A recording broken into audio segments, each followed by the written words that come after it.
Star Network is here.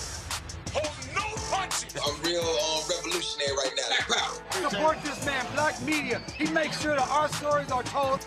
Thank you for being the voice of Black America, Roland. Stay black. I love y'all. All momentum we have now, we have to keep this going. The video looks phenomenal. See, there's a difference between Black Star Network and Black-owned media and something like CNN. You can't be Black-owned media and be scared. It's time to be smart. Bring your eyeballs home. You dig?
Today is Friday, January 23rd, 2026, coming up on Roland Martin Unfiltered, streaming live on the Black Star Network.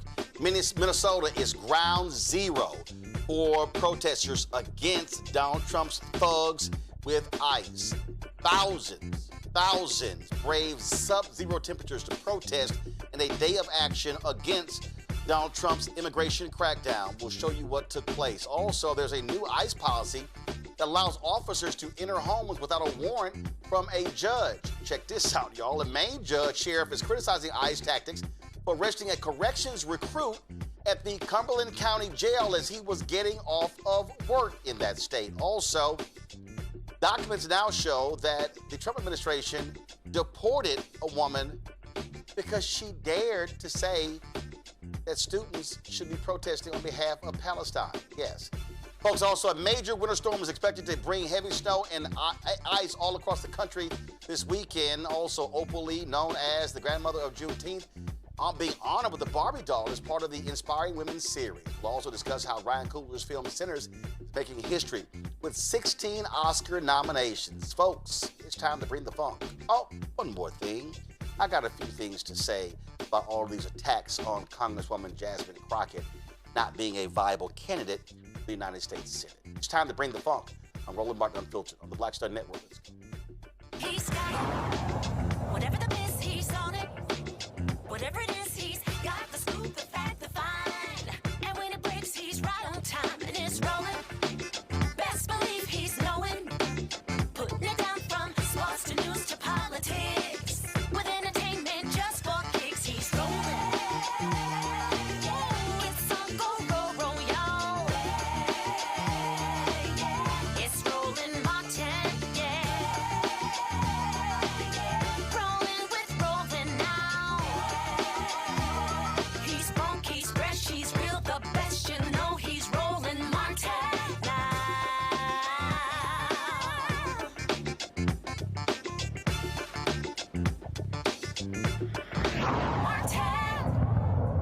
Folks, it was a massive day of protest today in Minneapolis, Minnesota, where thousands gathered outside the U.S. Bank Stadium amid sub-zero temperatures for a march against Donald Trump's immigration crackdown. Demonstrators shouted ICE out, waved American flags, and carried signs calling for ICE to leave their city and for the arrest of the ICE officer who fatally shot Renee Nicole Good on January 7th. The Trump administration has sent more than 3,000 federal immigration personnel to Minneapolis since December in what the administration has dubbed Operation Metro Surge, resulting in nonstop confrontations and clashes with residents.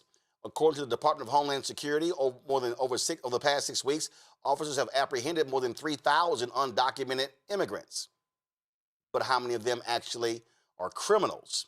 Now Trump and his minions are threatening America's Fourth Amendment rights by allowing ICE officers to forcefully enter homes using only administrative warrants, bypassing judicial approval. Legal experts warn that this policy would strip away critical safeguards and accountability, opening the door to government overreach. But the courts aren't going along quietly. In Minnesota, federal judges are rejecting arrest warrants for a number of people. Arrest warrants tied to anti-ICE protests, saying prosecutors failed to provide sufficient evidence. And now the concern is coming from inside law enforcement as well. A county sheriff in Maine is blasting ICE's actions, calling them Bush League policing, after agents literally detain a Cumberland County Jail corrections recruit who was legally authorized to work and had no criminal record. Watch this.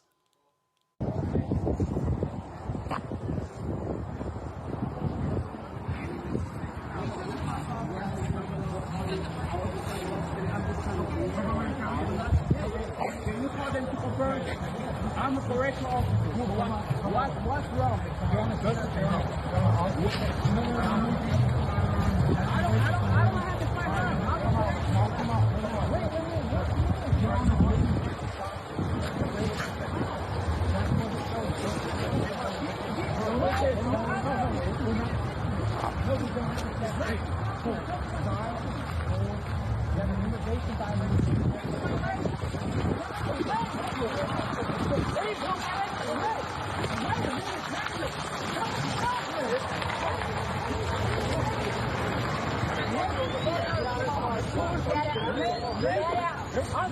I'm a correctional officer at work in Cumberland County. What's wrong?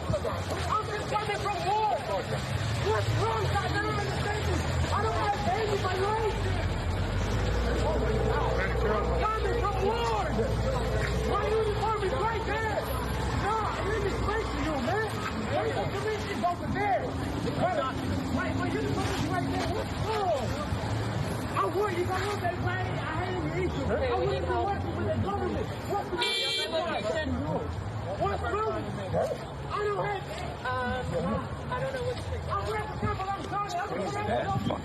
I'm just trying to subscribe.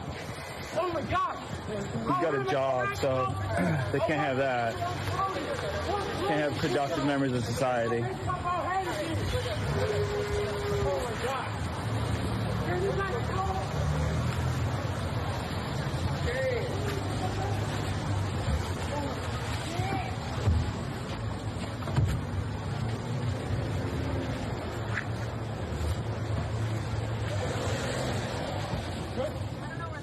Cumberland County Sheriff Kevin Joyce shared his outrage about this stop. We've all seen the 3-minute video. And I've heard some people say, oh, it's hard to watch. What was hard is that there were 5 to 7 ICE agents there. In my world, my colleagues, we've arrested some dangerous people on the back roads of Cumberland County with 3 or less deputies. Yet, this was a show of force, a show of whatever they were trying to do with 7 people. What's even more disturbing is the comment made by the witness that videotaped this encounter, who said that in the 3 minutes they got out, they pulled a guy from the car, handcuffed him, put him in the car, they all took off, leaving his car with the windows down, the lights on, unsecure, and unoccupied. They left it right on the side of the street. Folks, that's Bush League policing. Again, in my world, you wait for a wrecker. You wait for somebody to come pick it up that the individual wants. Or you get permission to drive the vehicle into a public parking spot and you lock it up and you give the person their car keys. You don't leave their personal belongings unsecure along the streets of the city of Portland. It's not fair to the guy that owns the car. It's surely not fair to the Portland police. Folks, the recruit was hired in February of 2000. First hired in February, and authorized. First, he was authorized to work in the U.S. through 2029. And to understand what these people are doing, they even at one point, a protester was filming them, and an ICE agent said, "We're now going to put you in a domestic terrorist database." Here's what people have to understand: these people are going after everyone, and they absolutely are being given full authority, full immunity, especially by Stephen Miller and others. And so this is what we have to understand that these people are engaged in. The actions that they are engaged in makes no sense whatsoever. And Donald Trump is allowing it. This is what these folks want to do. This is how they want to be engaged. And so we need to understand that the pushback is being severe. This is why Minneapolis is ground center. I want to bring in my panel, Michael Imhotep, host African History Network show from Detroit, Candace Kelly, legal analyst and host Not All Hood out of South Orange, New Jersey, Matt Manning, civil rights attorney out of Corpus Christi, Texas. Glad to have all 3 of you here. Candace, I want to start with you. These thugs do not care about the law, because the thug-in-chief doesn't care about the law. Stephen Miller doesn't care about the law. J.D. Vance doesn't care about the law. You got the head of ICE walking around in his long coat, just sitting here doing whatever the hell is it that he wants to do. And you have a federal judge in Illinois who said that dude lied repeatedly. So these folks are lying in court. They are lying to federal judges. They don't care because they know the corrupt thug sitting at 1600 Pennsylvania Avenue, 2 blocks this way from this studio, says, do what you want, I got you covered. Do what you want without any due process, too, that is due to anybody that is on American soil. That is the rule. And people will ask me all the time, no, not if they are not here legally. Yes, yes, yes. If they are here illegally, there's still a process that is due to them. That's why we call it due process. And this is what we are seeing on the streets. that even if you are a corrections officer, this guy went through a polygraph test, he went through a background check, he went through all the questioning, he went through all the training. He even, during the time of training, went down to Texas, I believe, to try to get some things cleared up in terms of his status. He wanted to work alongside and be a part of the justice system. And even with that behind him, he still got picked up. And they didn't even give the corrections facility that he worked with the respect to tell them, look, we have one of yours. Left his car open, left it in dangerous situations, just disrespect across the board. This is the time where people have got to remember the rights that belong to them. You still have a right to remain silent.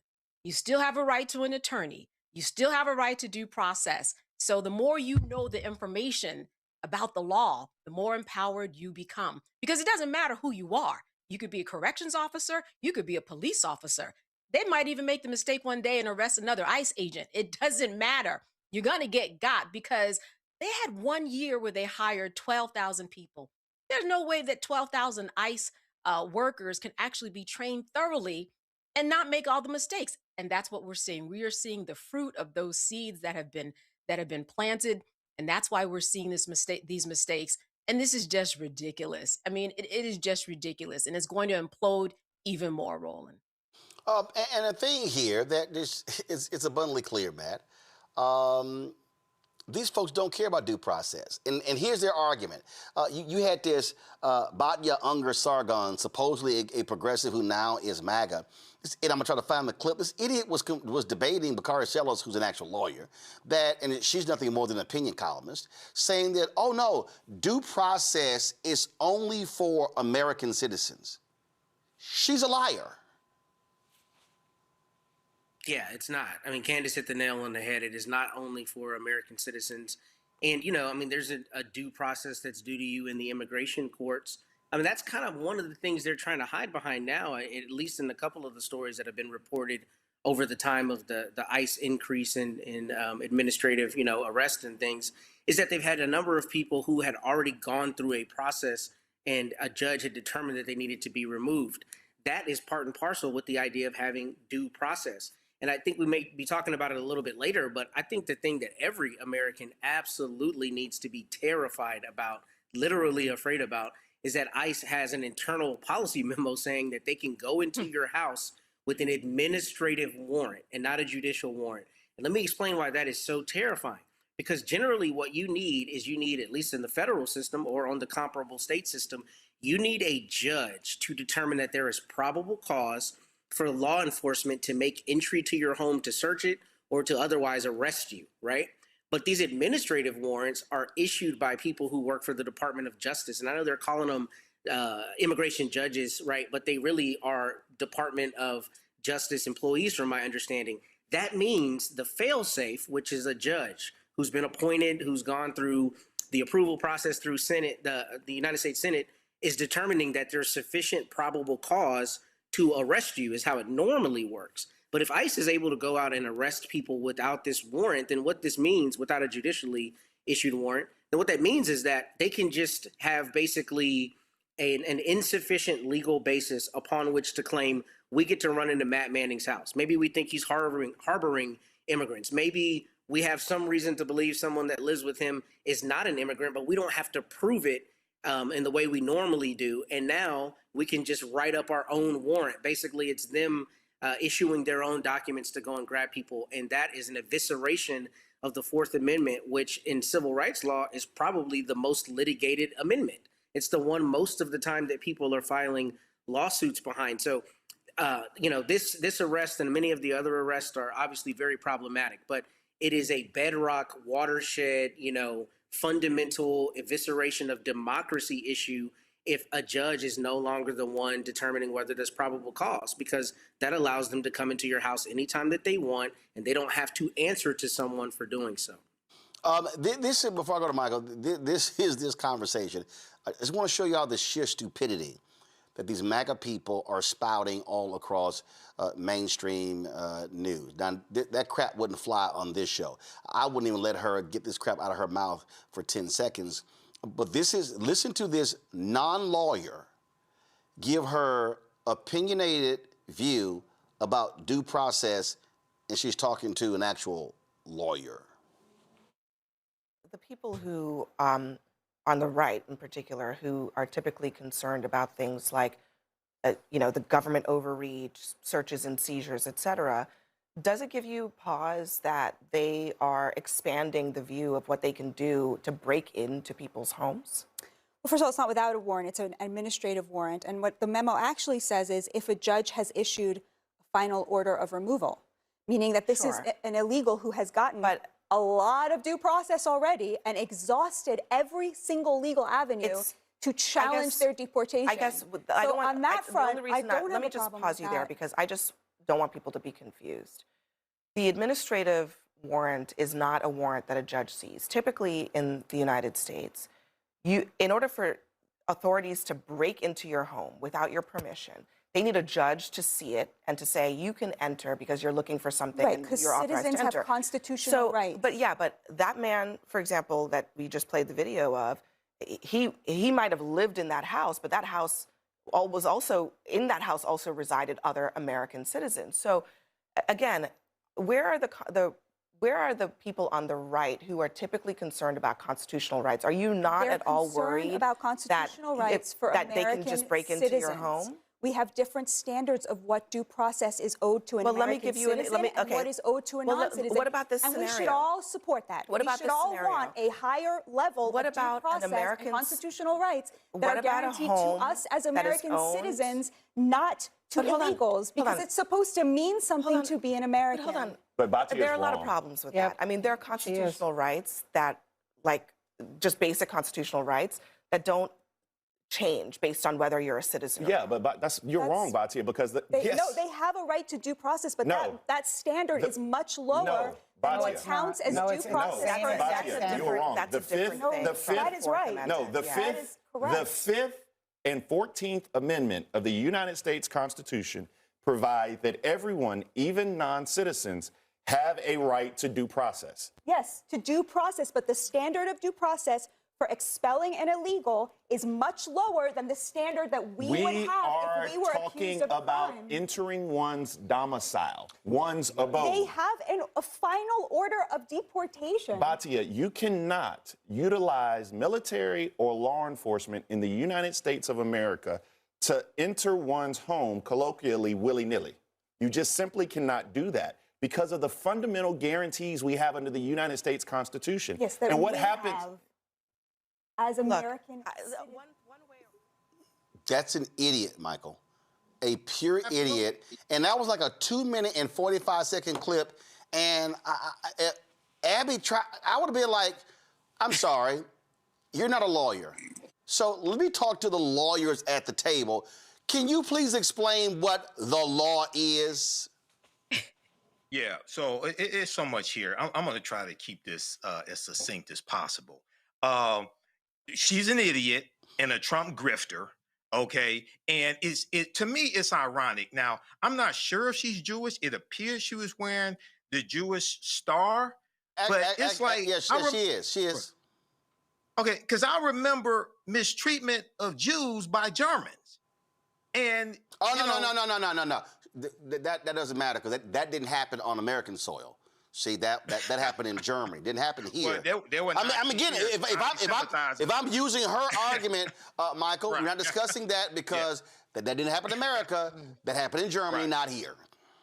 Okay, so let me go to my second point here. I know people here have an affinity for Abby Phillip, but according to her interview on The Breakfast Club, she's the one that chooses the guests on the show. So if that woman said a bunch of bullshit, then we need to blame Abby Phillip for that because she's the one that chose her. So now going to the heart of this, I know a few minutes ago, Roland, you said this does not make sense and things of this nature. Well, Roland, this makes perfect sense. Your book, White Fear, explained it. Your book, White Fear, predicted it. This is the fear of the browning of America. This is an all-out war on non-white people. And Donald Trump in 2024, when he was on the campaign trail, March or April 2024, he said he would give 100% immunity for police against criminal prosecution for doing their job. And then from my understanding, when it comes to the killing of Renee Good, there's no investigation from the Department of Justice. Okay, an investigation would normally go on for a number of weeks. There's no investigation. So they're like, hey, we're good.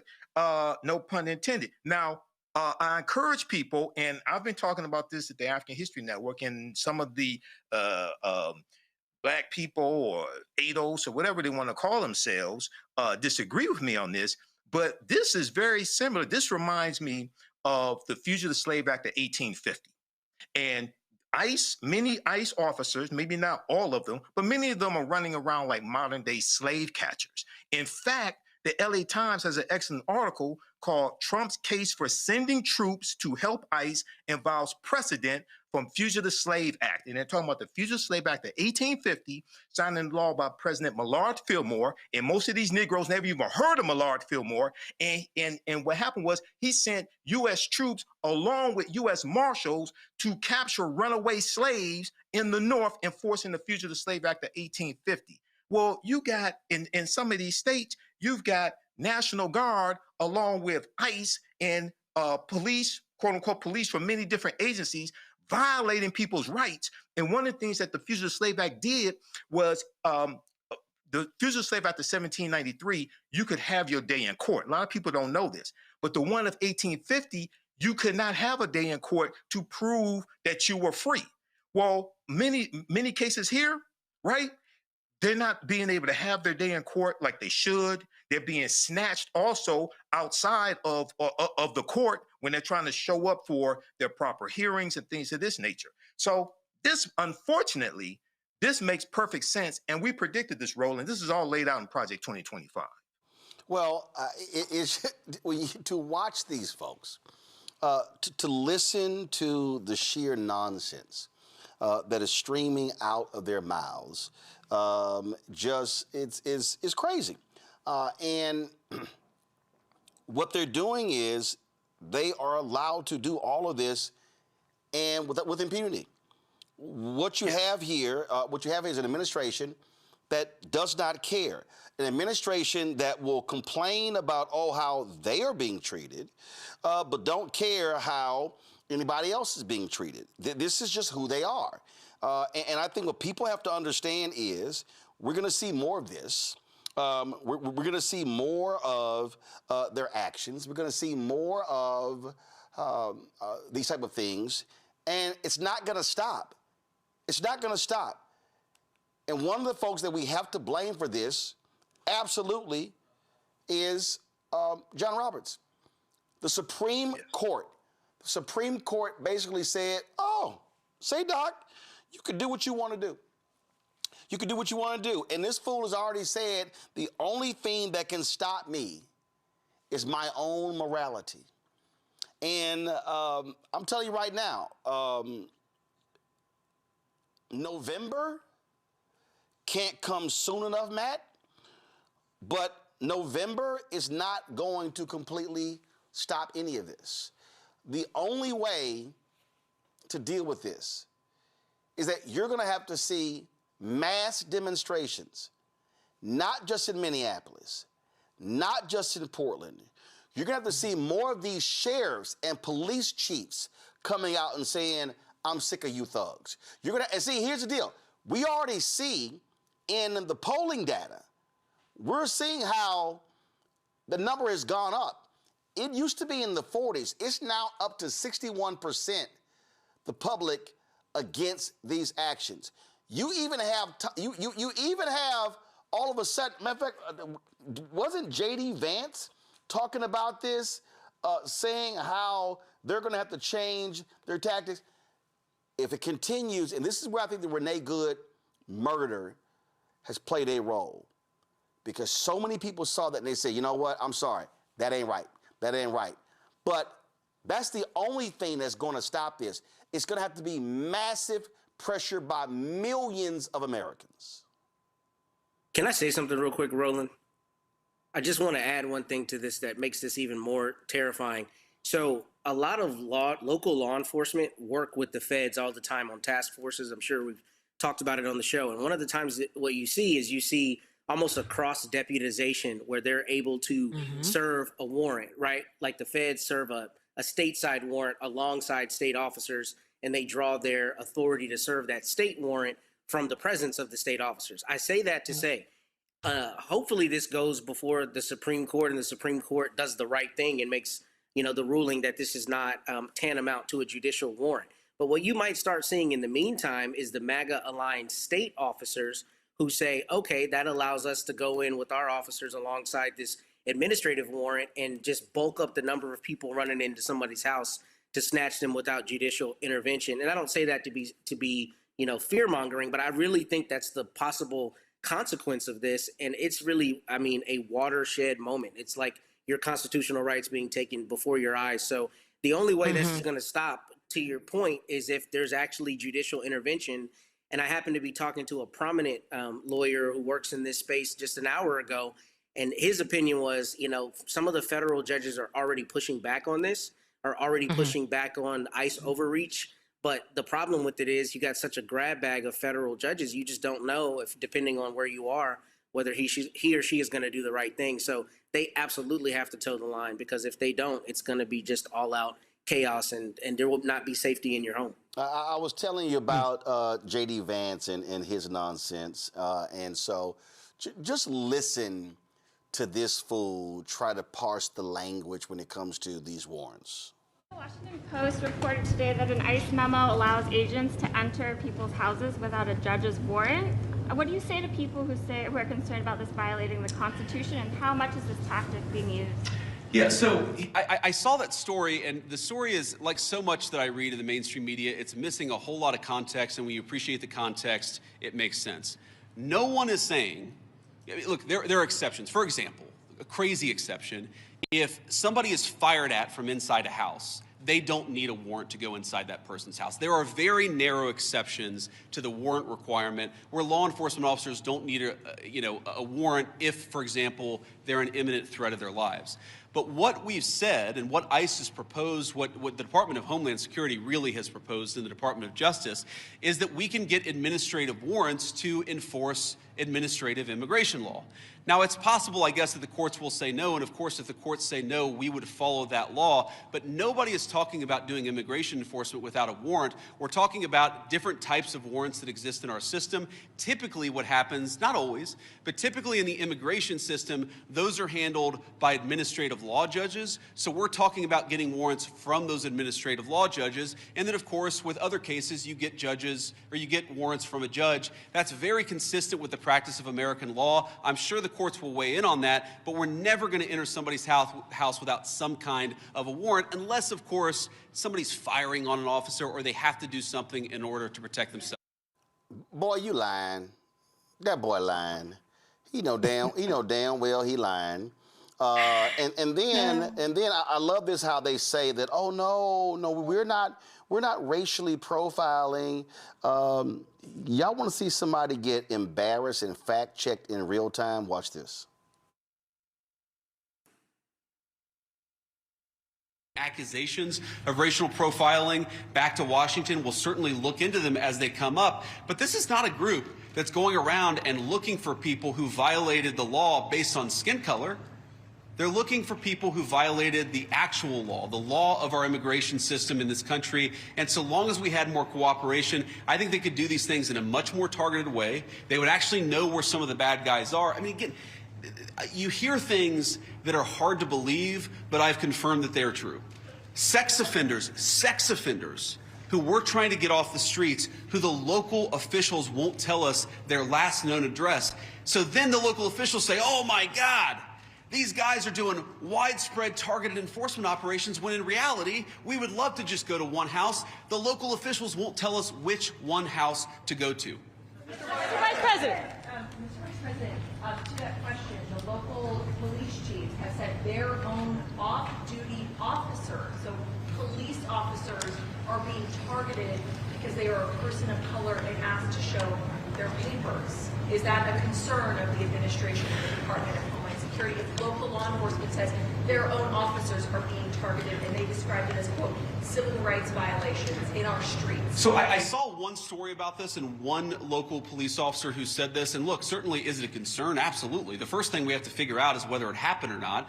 And then if it happened, whether there is a good explanation or a bad explanation. And of course, if somebody violated the law, if somebody racially profiled, if somebody violated the rights of one of our fellow citizens, that is something we will take very seriously. What I also would say is that many of the most viral stories of the past couple of weeks have turned out to be, at best, partially true. So we want to try people based on reality, based on the truth, based on context. We're not going to prejudge people just because of a viral social media story that turned out to be half false. J.D. Vance should never use the word truth, Candace, because these folks lie. I mean, they just lie. And then it goes, well, we got to see if that actually happened. Yeah, the sheriff said it happened. So, so it's like, oh, no, well, let's check the veracity of that sheriff. These people are insane. They're insane. You know, and he talked about we're going to try these people and, you know, give them they're not trying people. That's the whole process. That's the whole problem. That's what we've been discussing since the beginning of the show, that they're not being tried in a way that makes sense at all. I think strategically what's happening, and Matt touched upon this, is that we're seeing all of the amendments. Let's think about all the amendments that we've talked about tonight. The 5th, 14th. We know that the 1st is in there. We've been talking about protests, for example. We've got these very important amendments, and little by little, just kind of in somebody's backyard, they're just hammering away at these amendments as opposed to, say, having a constitutional convention or going through the judicial system. They're trying what they can in order to really dismantle these amendments that are so important. The 4th Amendment, someone coming into my home at this time for no reason and no probable cause. And J.D. Vance, we know that if somebody is shooting a gun from inside of a house, of course that's probable cause. What is the probable cause for everybody else whose home you are going into? For everybody else who you're picking up off the street? What was the probable cause to pick up that correctional officer? You let him go. It makes no sense. They're untrained and they're causing havoc all over the country. And they're going to have to answer to this. There are going to be lawsuits. There are going to be questions that they have to answer because none of this is working. And we've been here for a while, Roland. Yeah, and this is what happens when you only train people in 47 days. All right, gonna go to break. We'll be right back. Roland Martin Unfiltered on the Black Star Network. On the Black Table with me, Greg Carr. Succession. We're hearing that word pop up a lot these days as our country continues to fracture and divide. But did you know that that idea, essentially a breaking up of the USA, has been part of the public debate since long before and long after the Civil War, right up to today? On our next show, you'll meet Richard Crichton, the author of this book, who says breaking up this great experiment called America might not be such a bad thing. That's on the next Black Table, right here on the Black Star Network. I'm Ryan Wilson, CEO and co-founder of The Gathering Spot, and you're watching Roland Martin Unfiltered on the Black Star Network.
Hold up, wait a minute. Hold up, wait a minute. I'm gonna do the storm in a second.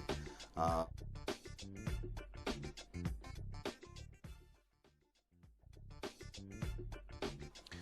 right, folks, it's always a good time for the Crockett Chronicles. So y'all know how we do it. So let's roll the Crockett Chronicles.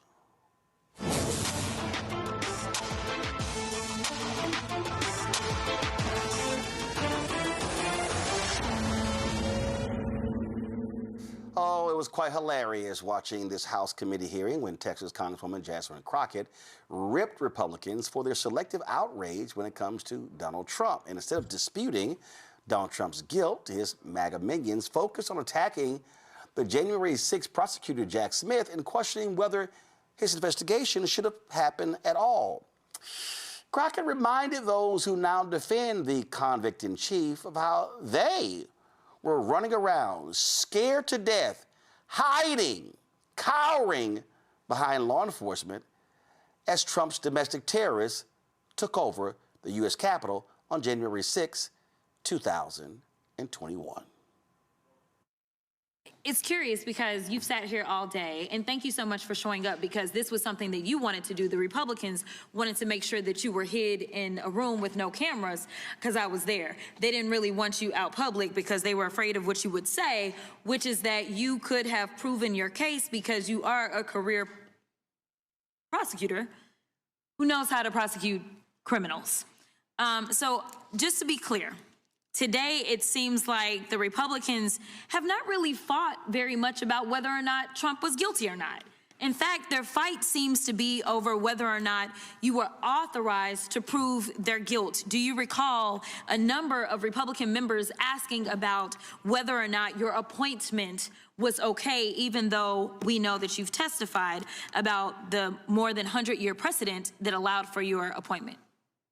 I was asked questions about that today, and our position, as we filed in our appeal, is that there was strong support for my appointment, including Supreme Court precedent directly on point. Thank you so much.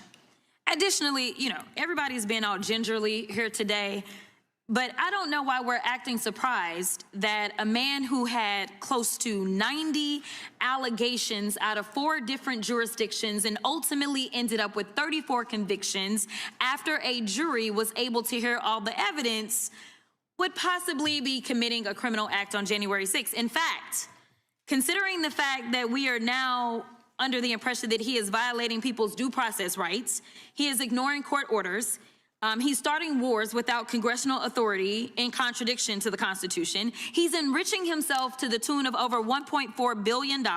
He's shaking down electeds to draw maps that will help him stay in power because the Republicans don't understand that they swore an oath to the Constitution and that we are supposed to do checks and balances. He's also shaking down TV stations to get money. So why are we trying to pretend as if it is out of the realm for this particular man to commit the crime that he committed on January 6th, and frankly, the only reason he ran for president was to make sure that he would not be prosecuted, because I fully believe that you would have put him under the jail based on our long-form conversation that we had.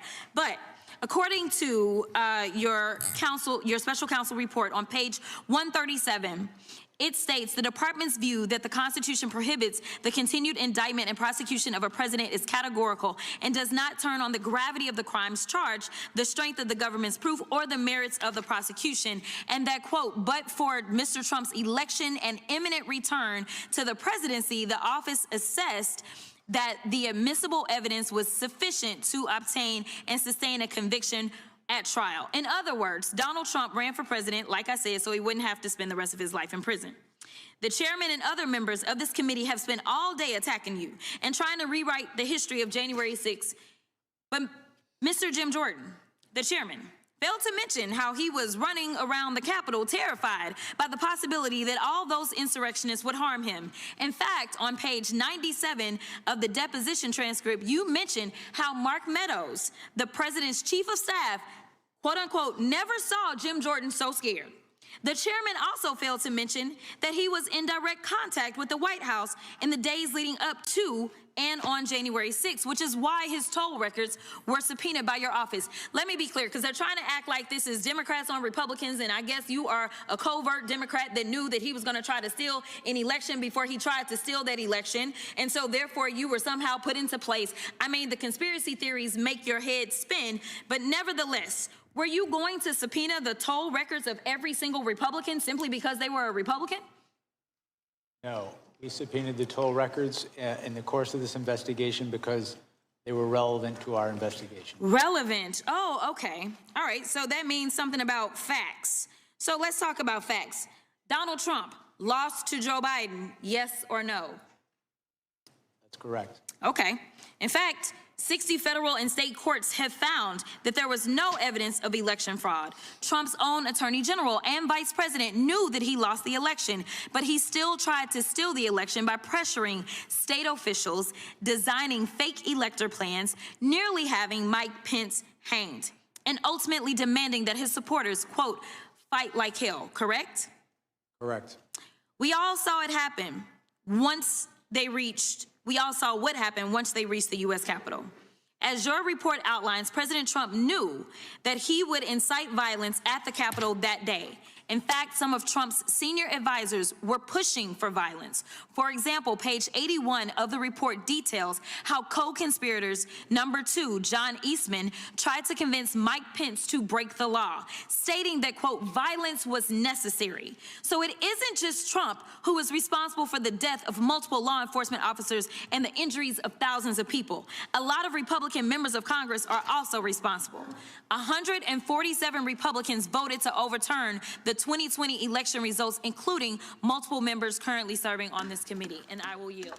See, this is why you have to outline these facts, and I'm going to transition to this because it's very interesting, and what we're seeing with this U.S. Senate race in Texas that involves Jasmine Crockett, Congresswoman Jasmine Crockett, and Texas State Representative James Tallarico. It's been quite hilarious and shameful to watch these attacks on Congresswoman Crockett about a U.S. Senate race in Texas. Yet when you look at where the attacks on her are coming from, it's amazing how they keep emanating out of Washington, D.C. and New York City. It's quite interesting. And it's quite interesting to watch how so many white progressives are literally on record as saying that, oh, no, we can't support this black woman running for United States Senate because in order for us to win, we're going to have to run a white male moderate. And I find that to be interesting. And what I will say this right now to many of those white progressives. Let me be clear. You're playing a very dangerous game. See, if you're making the argument that Crockett doesn't have the policies, that's one thing. For you to literally suggest that, she's too black, you might want to watch that. And the reason this is interesting is because I saw a lot of this after she announced she was running. And there was somebody who was on Threads, and they were going on and on and on. And you can always tell the people who don't know a damn thing, who literally don't know jack about the state of Texas. And so I'm sitting here, and so this one person was going on and on and on. And I decided to just sit here and do a look back. And I began to go back and look at all of these races.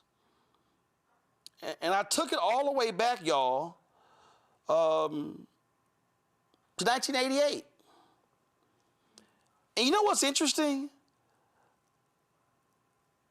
I saw, and it was just amazing to me.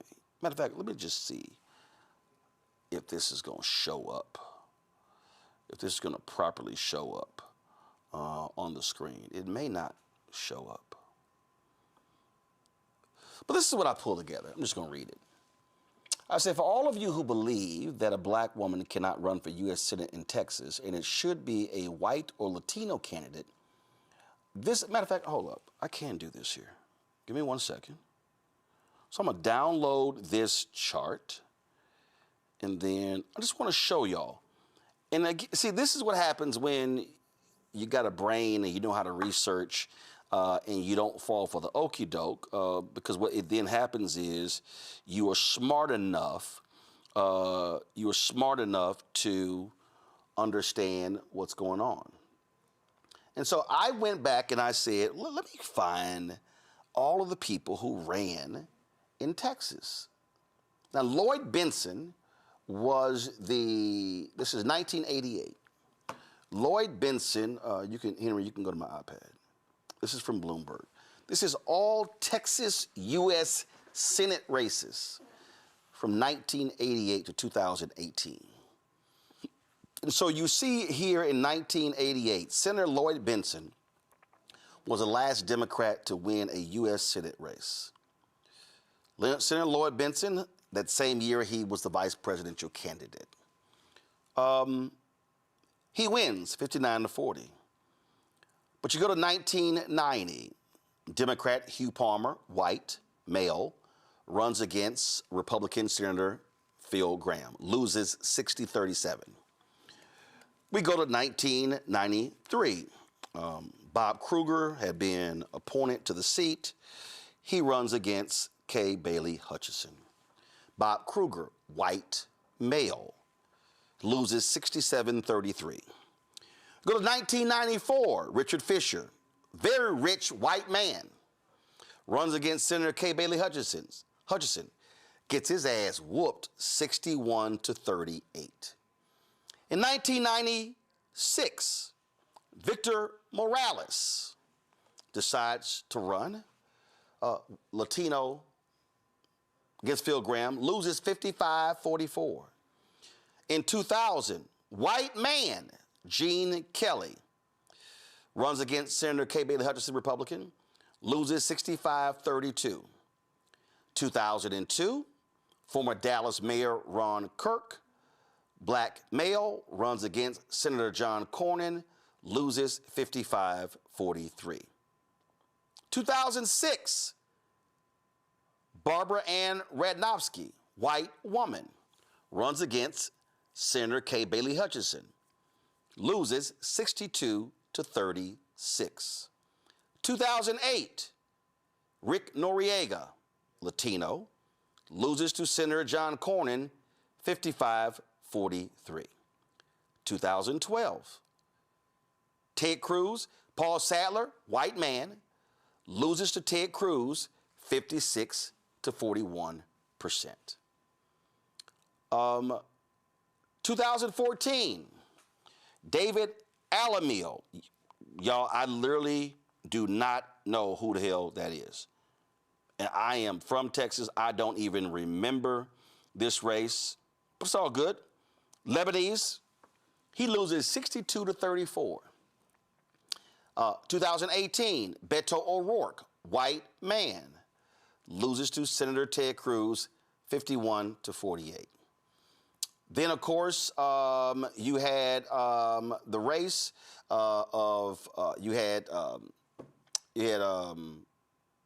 last year, the race of former congressman, well, then congressman, out of Texas, out of Dallas area, ran against Ted Cruz. He lost by 10 points. Okay, Colin Allred. If I think back to the 2020 U.S. Senate race, let me see, that was John Cornyn. 2020 Texas U.S. Senate race. Let's see here. Race. Cornyn wins. Let me see. Who did he beat? Let's see. Oh, he beat M.J. Hager, Democrat who was in the Texas legislature, white woman. He beat her by 8 points. Why? So let's see. So since 1988, we've seen white male Democrats lose by massive margins. We have seen, matter of fact, if we just look at this here, my God, the closest race, Victor Morales, Latino, 11 points. Ron Kirk was 12 points. Rick Noriega was 12 points.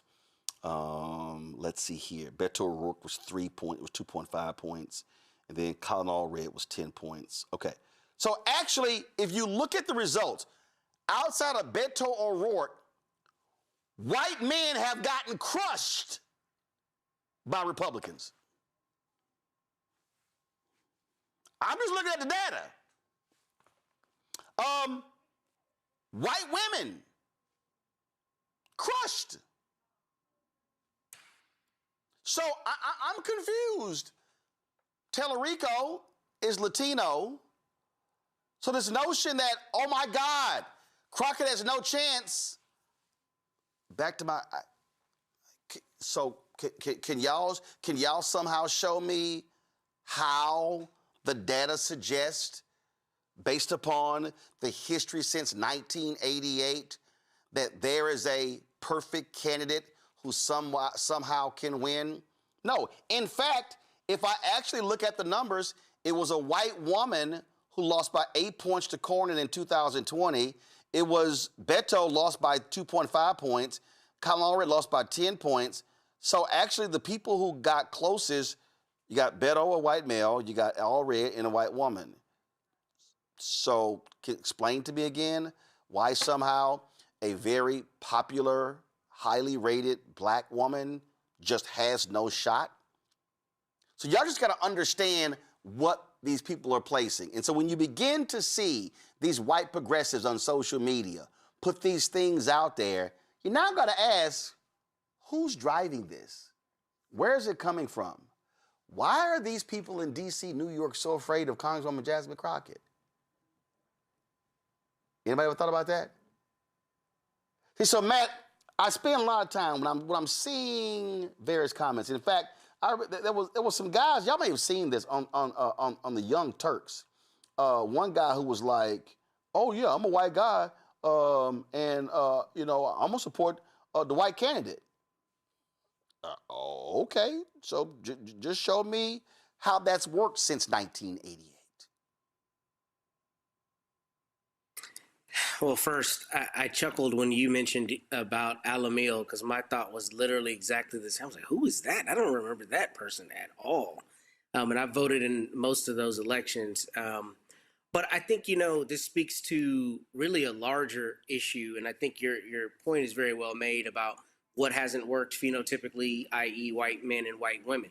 But the bigger issue is that in Texas, people just believe that Texas is always going to go red. There's just this belief here that Democrats are not going to be able to make any inroads.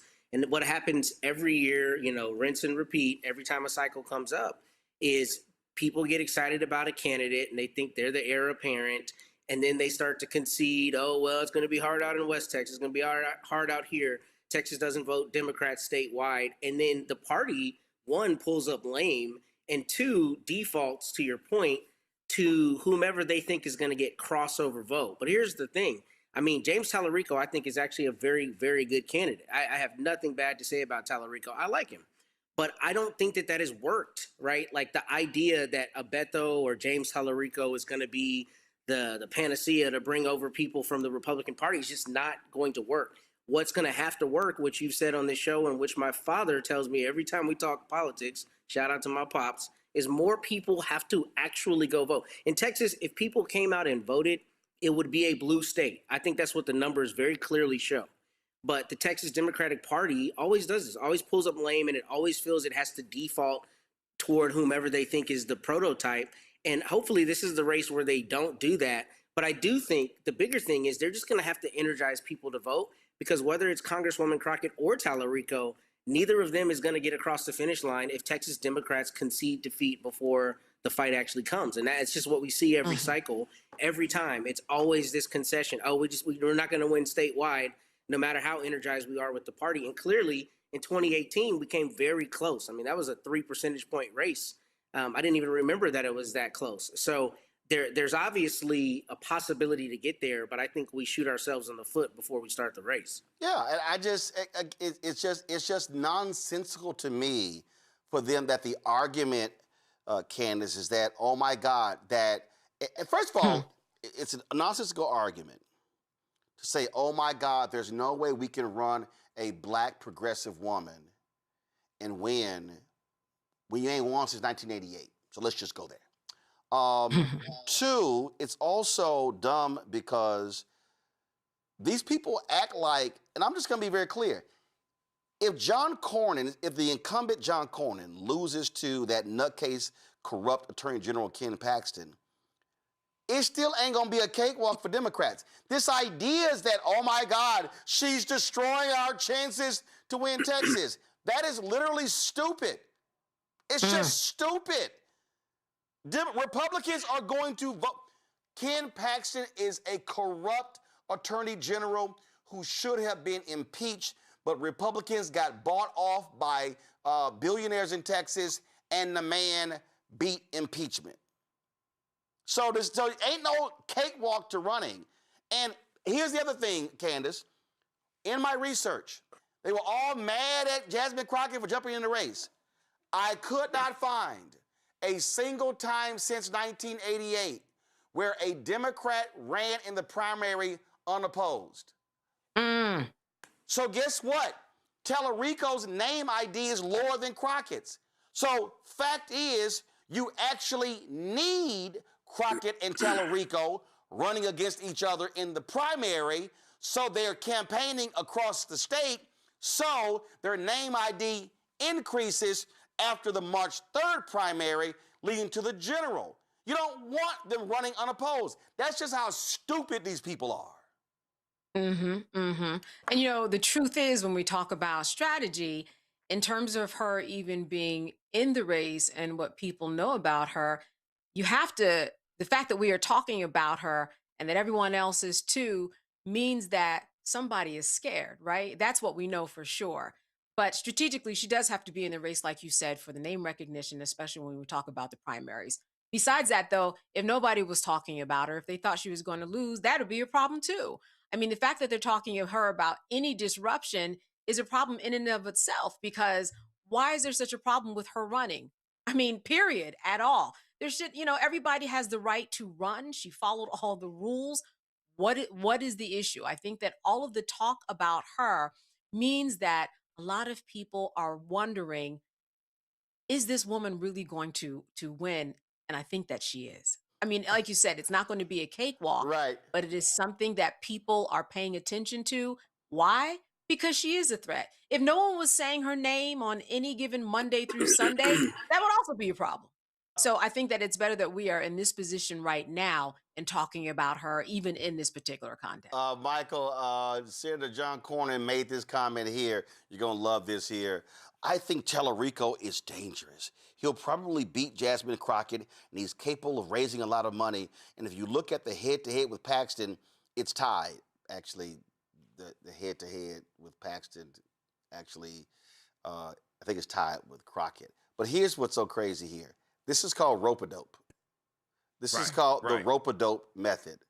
Okay, so oh yeah, let's pump up Tellerico because the data actually shows she's stronger than him. But here's the thing: it doesn't matter. Here's what Democrats in Texas are going to understand, and white progressives are going to shut up. Here's what you need: you're going to need a massive turnout in Texas for Tellerico or Crockett to win. And so white progressives, the one thing you don't want to do is shit on the black woman, because black people are the largest, black voters in Texas are the largest group of black voters in the country. So you're going to need massive black turnout in Harris County, in Dallas County, and others. So I'm just saying they may want to like pump their brakes and just tout your candidate, whether Tellerico or Crockett, and move on. But the attacks are stupid because it could backfire. Yeah, they could backfire, but Roland, this is the fear of highly intelligent, highly accomplished black women, We saw this with Kamala Harris, the fear of Kamala Harris. We talked about a number of times on this show, hit pieces from the Washington Post, hit segments from MSNBC attacking Kamala Harris. I'm talking about long before she jumped into the 2024 presidential race. We see these attacks trying to undermine Jasmine Crockett. We see John Cornyn, who fears running against Jasmine Crockett. She has higher name ID than him, so he wants to run against Tallarico. So he's trying to pump him up, just like you said. And I have to ask these white progressives, if that's the label that you want to call yourself, what the hell are you progressing towards? Because you make no sense whatsoever. We have to really ask, what are you progressing towards? But this is more of the search for the great white hope. That's what this is. And here's my argument, and it's real simple. If he beats you in the primary, he goes to the general. That's the whole point. Right. But to say that somehow the white guy, we got to have the white guy to run and win, that's so stupid. I got to stop you there. I got to go right now. Massive ice storm, folks, and snow is going to be hitting the country, significant parts of the country this weekend. Paul Goodlow with the Weather Channel joins us right now. Glad to have him on the show as he, of course, still sulks with his Longhorns. Paul, walk us through. Oh, man, come on. Yeah, I took a shot. But the good thing is he's an alpha, so it's all good. So, Paul, okay, I've heard, like, this is go to my iPad. This is a map right here. That massive cold, ice, snow. People were talking about it was going to be hitting from North Texas all the way up almost to the top of the country. Where do we stand right now? How significant is this storm that's on the way? Roland, I'm gonna forgive you because you went to that farm school there. You can't help it. But moving back to the better topic here, it's beginning right now in parts of Texas and Oklahoma where you have some snow. The concern is later tonight we'll start seeing some freezing rain mixing in, and freezing rain is basically when you have just enough warm air aloft where it melts that snow into liquid, and as it falls to the ground is at or below freezing. So things like roads or trees or power lines, sidewalks are below freezing. So that liquid hits and then freezes as solid ice. And that's something you cannot drive on, you can't walk on. And it's one thing if it's 32, 31, 30, but some of these temperatures are getting at or below 20 degrees. And then your normal rock salt doesn't work well when you get below 20 degrees. So that's not just going to be a problem across parts of Texas and Oklahoma.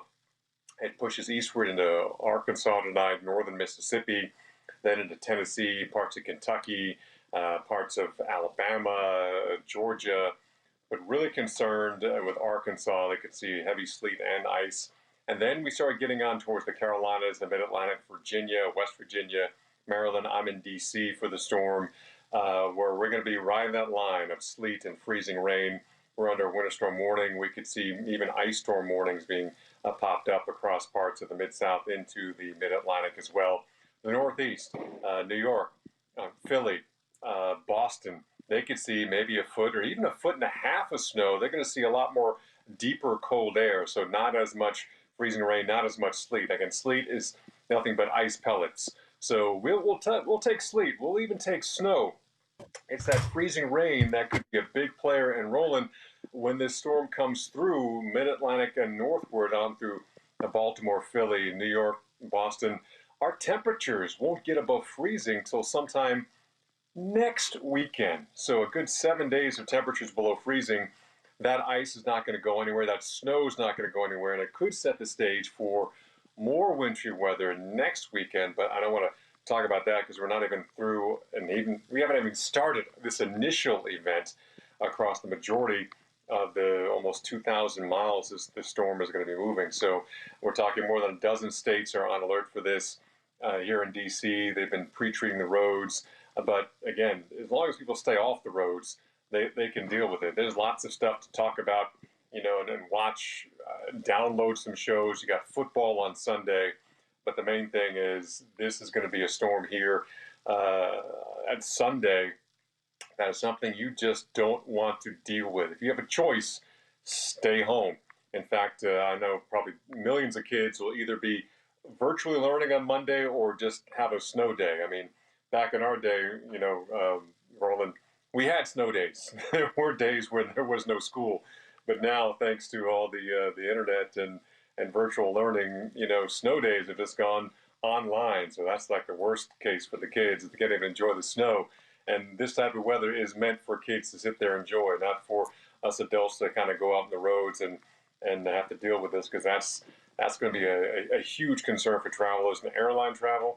Oh my goodness, they'll be lucky to have flights in the air on Sunday in the Mid-Atlantic and the Northeast with all the snow coming down, and maybe some flights late Monday. But you can push your travel plans. Tuesday would be the day to go. Well, I had to remind people, there was some dude, he would post, he was like, oh, it's laughable watching these Texans, how they just responding, buying all this food out, being a guy from Montana. And I was like, yeah, just like we laugh at your ass when it comes to heat waves. I mean, so it's like, dude, it's like, understand the reality is different parts of the country, you prepare differently. In Texas, and I travel a lot, you have very few overpasses here in Washington, here in the D.C. area. It's very few. And what people don't understand is when you got an overpass, when you've got a massive freeway that's essentially suspended in air and there's no ground, that's just a floating popsicle.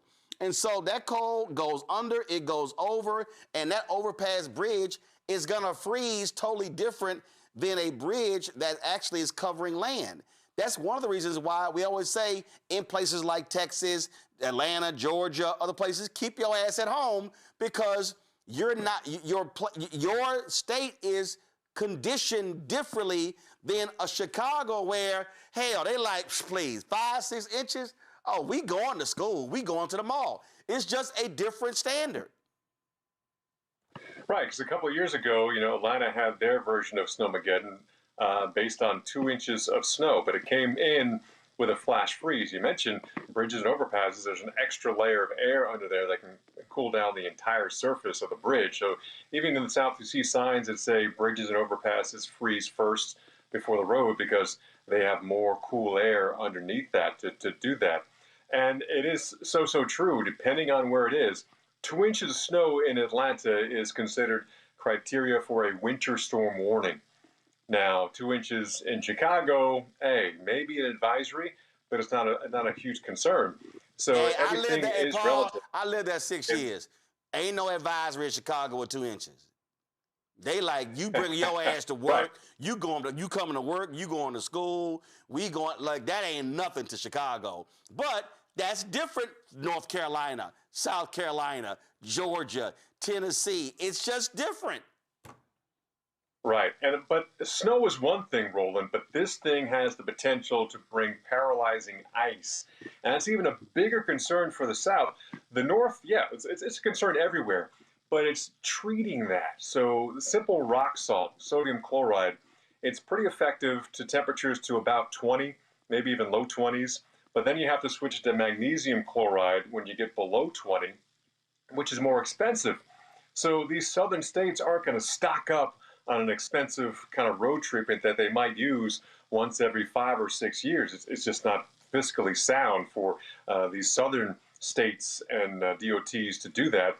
And then here in the northern states, they use some type of beet juice and other types of brine, because they do this all the time. So they have the infrastructure, they know where to get it, they know how to make it, and they know how to treat this.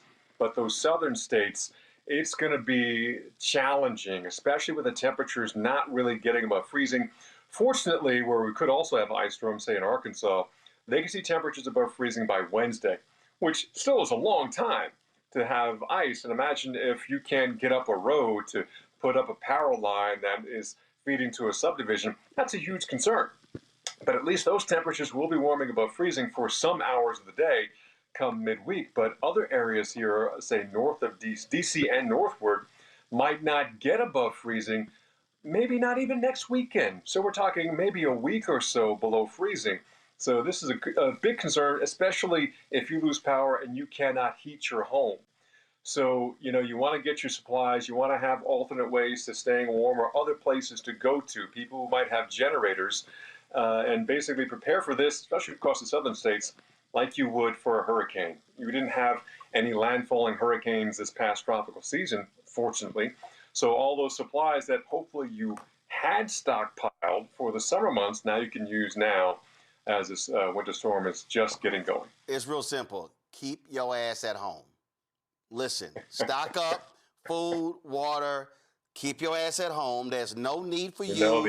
Listen to the. I don't say this often, but listen to the Aggie this time. Well, actually, the reason you also should listen to the Aggie, because for the state of Texas, the Texas Division of Emergency Management, go to my iPad. It's located at Texas A&M, so it's not anywhere else. So just so you understand, all you haters, those of you who went to that little school in Austin, and those of you whose parents went to that school in Austin, but you went to Howard, Matt. Just remember, when you get, guess what? You need, in moments like this, you need that farm school. And by the way, your little Bevo is actually cared for at an Aggie's ranch outside of Austin. All right, we'll be watching. So, Paul, you said they got you here in the DMV? Yes, snow should start sometime between, say, 8 p.m. and 10 p.m. tomorrow, and not going to stop until probably the early morning hours of Monday. So 8 p.m. I got to hunker down. All right, so if you need to come by the house with some gumbo, just let me know. Okay, I will. I'll hold you to that, Roland. All right, I appreciate it, Brad. Thanks a lot. Gig 'em. All right. Yeah. Hook 'em. Yeah, no, saw horns off. Saw horns off. There you go, saw horns off. That's right, saw horns off. That's for you too, Matt. All right, thanks a bunch. Now let's go to a break. We come back, we're going to chat with Nikki Fried, who chairs the Florida Democratic Party. And there's lots of other stuff we got to talk about. Plus, we got headlines, Black Star Network headlines with Brittany Noble. You're watching Roland Martin Unfiltered on the Black Star Network. Support the work that we do. Join our Bring the Funk fan club. If you want to contribute by joining, please do so via Cash App. Use the Stripe QR code. You see it right here. Click the Cash App button to contribute. Also, checks and money order. Make it payable to Roland Martin Unfiltered. Roland Martin Unfiltered, P.O. Box 57196, Washington, D.C. 2003 7-0196. PayPal's R Martin Unfiltered, Venmo's RM Unfiltered, Zelle, Roland at RolandSMartin.com, Roland at RolandMartinUnfiltered.com. Be right back. Next on the Black Table with me, Greg Carr. Succession. We're hearing that word pop up a lot these days as our country continues to fracture and divide. But did you know that idea, essentially a breaking up of the USA, has been part of the public debate since long before and long after the Civil War, right up to today? On our next show, you'll meet Richard Crichton, the author of this book, who says breaking up this great experiment called America might not be such a bad thing. That's on the next Black Table, right here on the Black Star Network.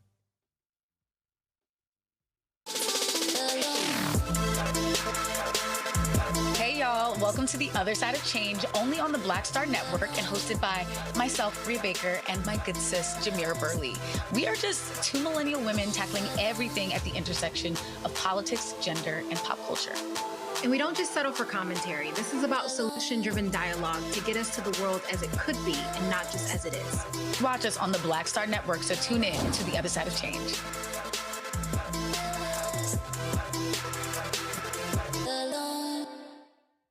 If in this country right now, you have people get up in the morning and the only thing they can think about is how many people they can hurt, and they got the power, that's a time for mourning.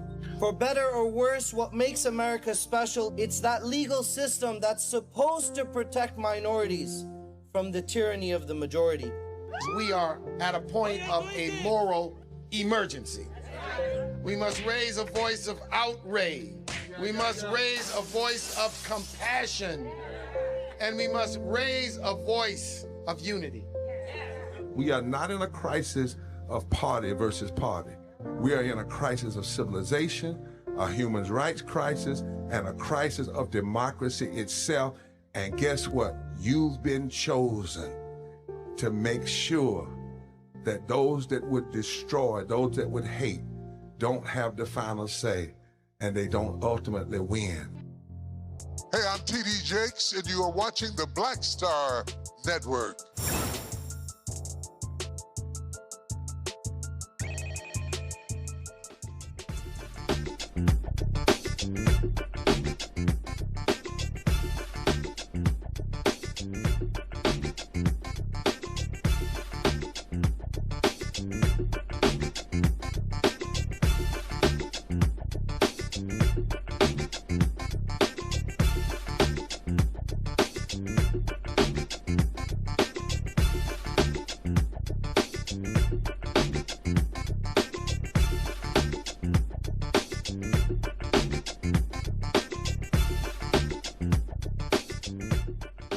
folks, in Florida, black Democratic lawmakers call for the removal of the state's attorney general, who effectively declared that more than 80 state laws aimed at benefiting minority employees and businesses null and void. In a formal opinion released on, of course, the federal holiday of Reverend Dr. Martin Luther King Jr., James Othmeyer said that the laws violate the Equal Protection Clause of the 14th Amendment, and his office won't enforce racially discriminatory laws. Nikki Fried, the chair of Florida's Democratic Party, joins us right now.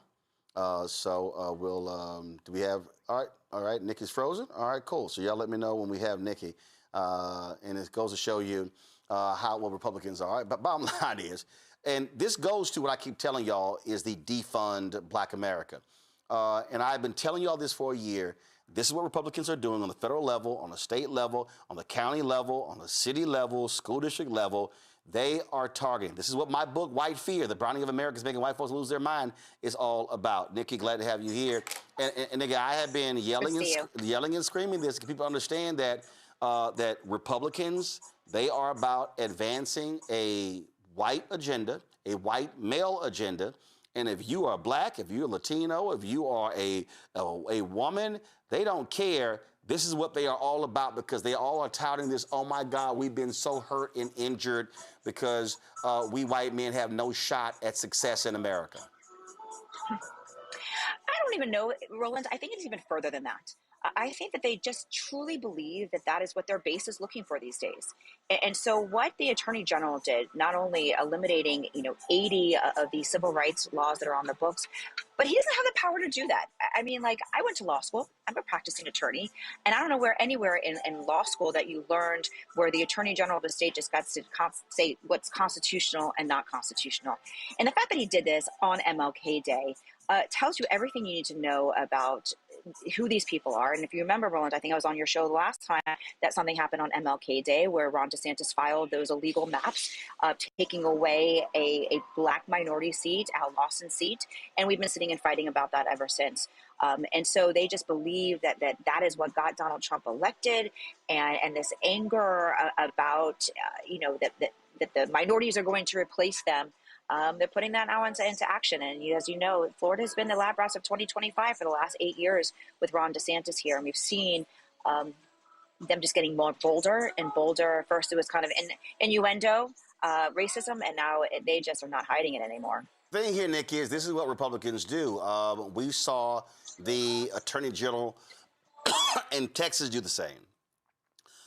The AG in Virginia do the same. So this notion that you get to decide what's law or what isn't what legal is crazy. I'm sorry, you just can't give your opinion and say, oh yeah, we're going to ignore that law. Sorry. Right. Well, they did the same thing. He did the same thing on open carry that we had after the Bruin case out of New York. A group of more extreme right-winged challenged the open carry here in the state of Florida, and the Attorney General refused to protect the laws that were actually on the books, and so now Florida is an open carry state.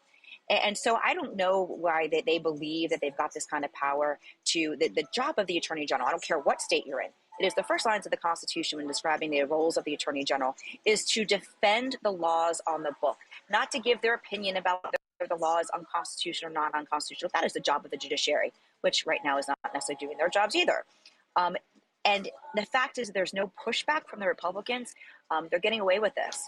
And this is why the American people have to understand that our democracy is falling every single day, and that we as Americans have to come together and say enough is enough and build coalitions across our states and across our country that is going to stand up for the rule of law. So many people have fought for our civil rights here in our state and our country and have bled and been arrested and beaten and moved so forward still have a lot more work to do, but they are taking us so far back that we're going to have to stand united again and fight for our rights.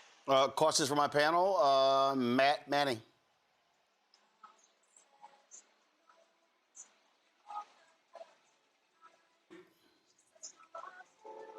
Matt, you're on mute, Matt. Okay. Matt. Thought it was just me. I'm here, Roland. You damn Longhorn supporters don't know how to hit the doggone mute button. See? Do we need to do a diagram for you? What? And this Nikki, gator are over are here you ready may to agree continue a with little the bit too. important business? Oh, I'm Nikki, waiting. are you ready to Go for continue it. with the important business? Oh, Okay. I'm sorry. I'm sorry, man. You didn't hear that Florida Gator said we beat y'all ass, and so go ahead. I'm sorry. Go ahead. You know. I didn't hear that, but in any event, I'm focused on the task at hand. All right. Anyway, Nikki, I was just going to ask you, what has kind of been the response to this Attorney General saying he's not going to enforce the law? What I've seen in Texas and what you may have seen in Florida as well is one of the things they've tried to attack prosecutors on is their, decision not to enforce the law. So when you have the Attorney General saying we're not enforcing laws because we think it basically supports black people too much, that's obviously talking out of both sides of your neck. What do you say to that, and how are y'all responding to the Attorney General saying he's not going to do his job? Yeah, I mean, this is a problem because we've seen from, we saw the last couple of years with Ron DeSantis that he has removed attorney generals, state attorneys here in the state. Monique Worrell, dynamic black female out in Orange County that he removed for quote unquote not doing her job. And the same thing, another gentleman by the name of Andrew Warren, they removed him for quote unquote not willing to enforce the law. So the irony and the hypocrisy is just overwhelming. So this past week, our state Black caucus legislators, they're in the middle of legislative session, had a tremendous press conference this week. I do believe that there will be lawsuits that will be filed based on the decision on Monday. And it's just starting to really kind of hit people exactly what as you know, that media doesn't cover everything. In fact, didn't cover any of this.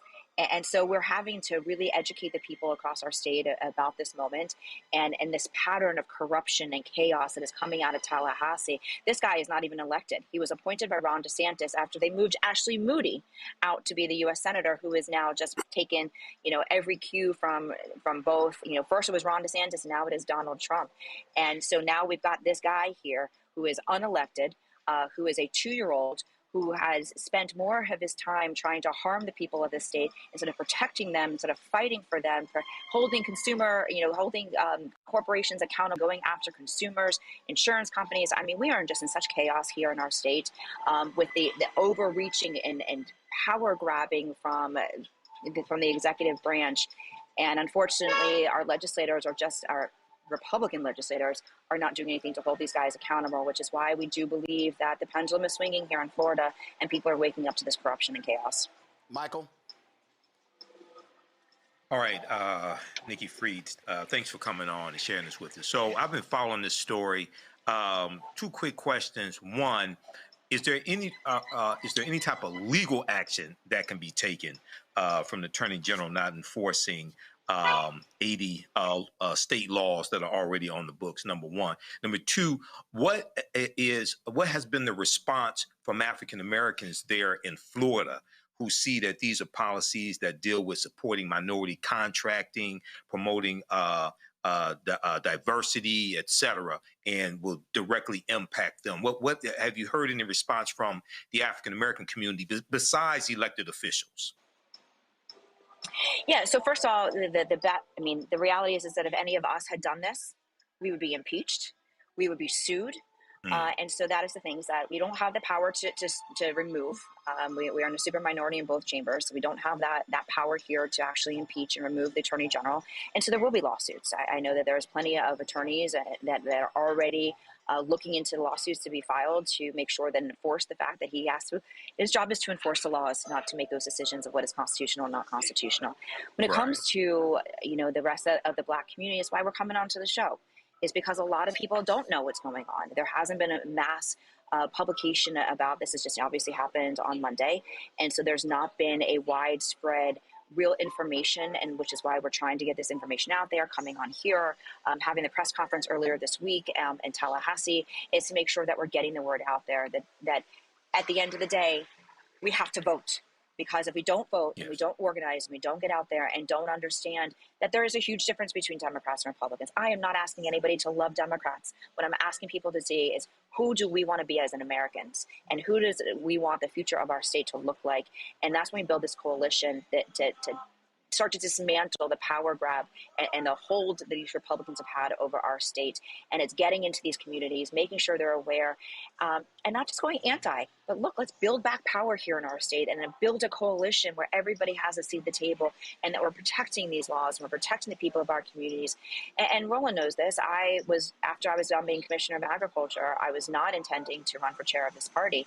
But the second that they filed a piece of legislation, House Bill 999, that attacked higher education, I was past student body president of the University of Florida, and I know that I would not be the person I am, the leader I am today, if it wasn't for the experiences that I got outside the classroom. And that's what got me off my couch to run for this position, knowing that we worked so hard to get us into a place where we are moving the ball forward on diversity and equality and inclusion. And now they are stripping all of that. It has now become a bad word in the state of Florida, have threatened funding at the local level, the university levels. And unfortunately, I mean, I still sit on the board of trustees for the University Law School, and I walk into those rooms and they say that all the endowment money is drying up because people want to give resources for specific programs, and now the universities can't take those resources. Candace. So out of these 80 laws that will potentially go away, which ones do you think people should know about that will have the most impact that they may not have even thought about? You know, to be honest, I haven't dissected all 80 laws yet to see exactly which ones will or will not impact the most, but it's the totality of it. You know, it's the totality of making sure whether it's in the prison system or it's in, more importantly, in grants and access to small business loans inside of our state as well as inside of our local governments. So, to be honest, I have not dissected all 80 of these laws to see which one's going to be the most impactful. But the fact that it is a totality of 80 laws and it is the direction that the state has been taking for the last 6 years, making it more and more dangerous in our state. And it's on me. It is on me and the party to make sure that we're communicating to all parts of our state, that we're organizing, and then we're giving people hope that when you vote, that change can happen. It can't just be anti. It's got to be ways to say, this is what we're going to do to protect and to make sure that your cost of living goes down and making sure that you have equal opportunities for success in the state of Florida, and that is not the case right now. Nikki, on that particular point, you saw a big win there in Miami, a mayoral race. You've got your primaries in August, general election in November, gubernatorial race this year. You got several people who are running, including former Republican David Jolly running as a Democrat. How has it been going with fundraising, with organizing and mobilizing? Folks have written off Florida. They're like, okay, it's just red, red, red, but if you don't organize it, there's going to be a problem. So how has that been going? And answer that in my second question. Go ahead.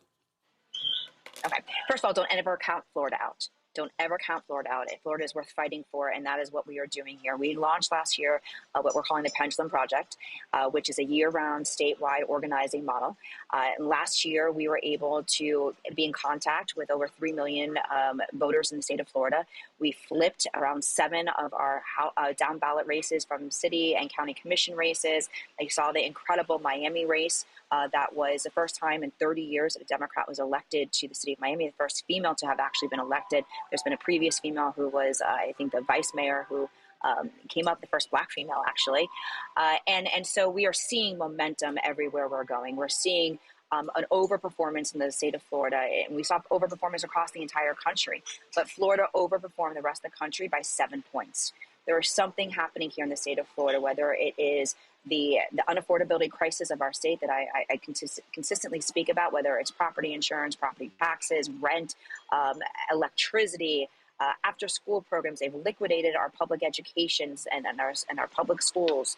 And so there's just a lot that are going on that people are starting to wake up and say, this is not acceptable. We need people in office that are going to lower the cost of living, protect us. And of course, you have the corruption.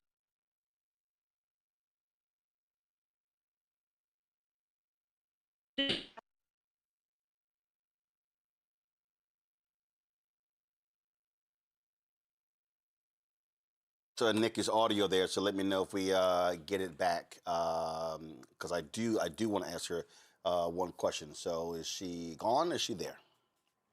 All right. So we got to connect back. So let me do this here. because I do want to ask you one more question. Chicago Mayor Brandon Johnson didn't hold back his thoughts on Supreme Court Justice Clarence Thomas when a reporter questioned the mayor about the city facing a lawsuit over its reparations task force. Ooh, this was lovely. It's come to our attention that Judicial Watch is suing the city of Chicago over its reparations task force, saying that it's discriminatory by race, when you said that it wouldn't just benefit blacks, especially foundational black Americans. So the question is, doesn't deviation from the recently supported case law, I think the biggest one being, I think, in 2023 with two institutions of higher learning, where Clarence Thomas laid out a legislative package for that, make the program unnecessarily vulnerable to sabotage by the courts, race, status by race versus status by injured class? Mm-hmm. Yeah, I'm not aware of anything that Clarence Thomas has ever done that has benefited black people. I'm just not aware. Well, I just told you. Yeah, well, I mean, you read something, but there's no evidence that anything that the justice has ever done on behalf of the interests of black people or even marginalized people in general. Well, it's in his concurring opinion, but anyway. We got it. But as far as, any lawsuit against the city of Chicago as it relates to reparations, the whole point of reparations is to repair the harm that was done to black folks. That's what it's designed to do. As you might know, is that the Department of Justice, under the leadership of Donald Trump, is also suing the city of Chicago because of our efforts to right the wrongs of the past, particularly as it relates to descendants of slaves. So, look, they can't have it both ways, right? They can't, accuse the city of Chicago of focusing solely on black folks while at the same time trying to make a claim that somehow we're doing the opposite of that. All right, there. Oh, man. Way to go, Mayor Johnson. We got Nikki Fried back. Nikki, you were describing the initiative y'all launched where you're organizing year-round and not just during election season. Yeah, and it's making a huge difference that we overperformed last year in the state of Florida more than the national average. And we're seeing red areas flip blue. Escambia County, for the first time since the 1980s, flew twice last year. And so we really are seeing this momentum everywhere in our state. We are talking about the unaffordability crisis, whether Florida right now is the #1 state in the nation for the ACA. And so we know that when people are starting to see that they can't afford their health care, we've got agriculture is suffering here in the state of Florida. So there's just a lot that is going on in this moment. We've got incredible candidates running up and down the ticket everywhere part of our state that is bringing real truth to power, that is talking to the voters, that is organizing on the ground. And so don't ever count Florida out, and you can't. We all know that 40% of the American population has moved to the South.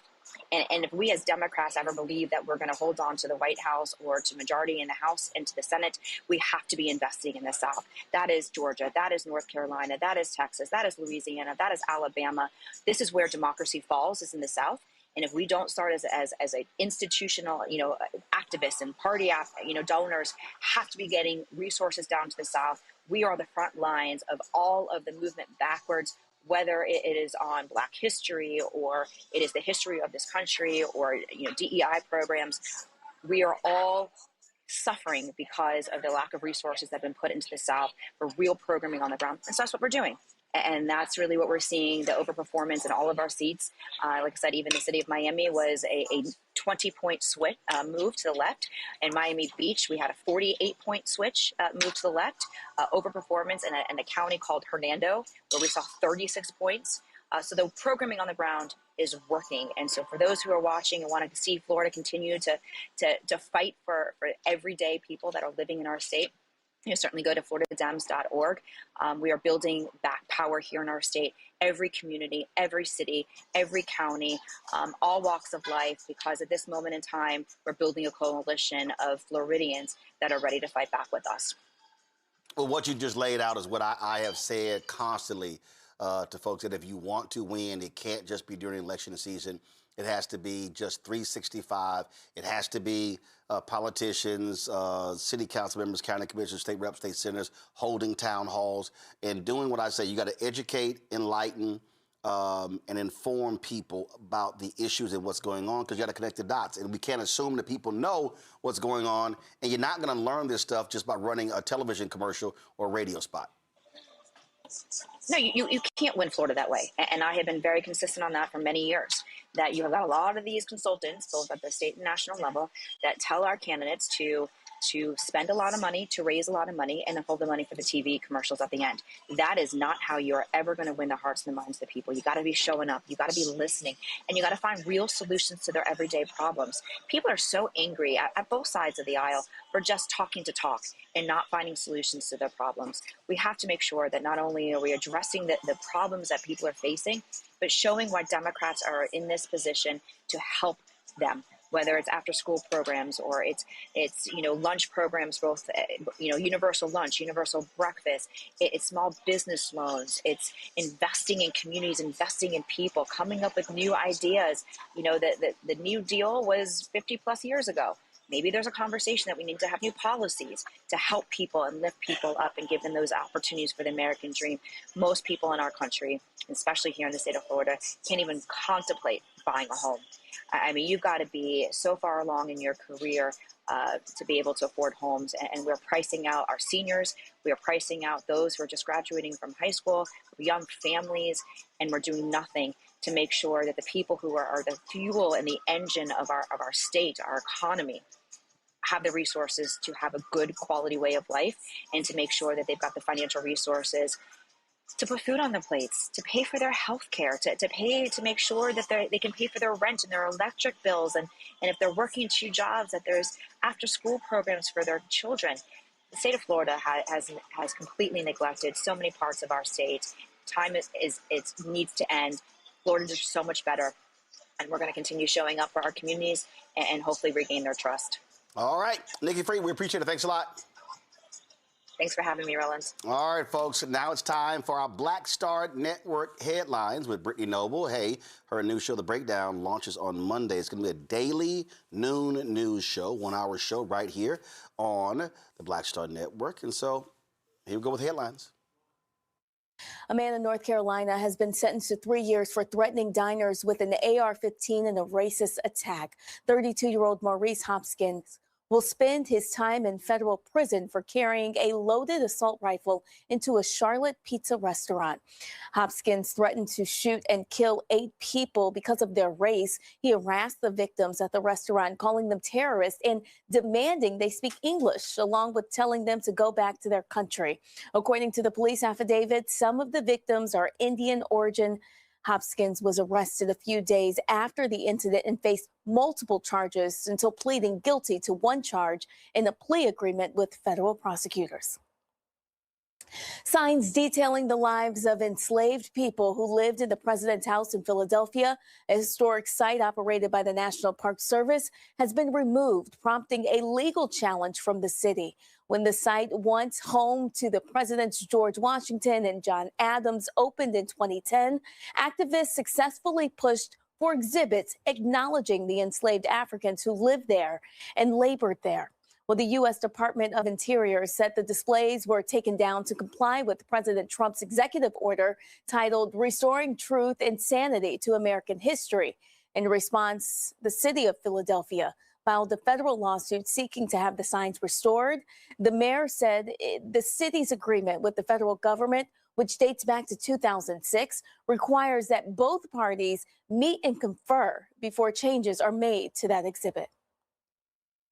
New York taxpayers who shell out more than $200,000 for woke community groups to talk about slavery reparations, despite New Yorkers' fight to end the Civil War. The taxpayer money, it will select organizations who will collaborate with the NYC Commission on Racial Equity to develop recommendations for repair, collect truth testimony from New Yorkers, and work with researchers.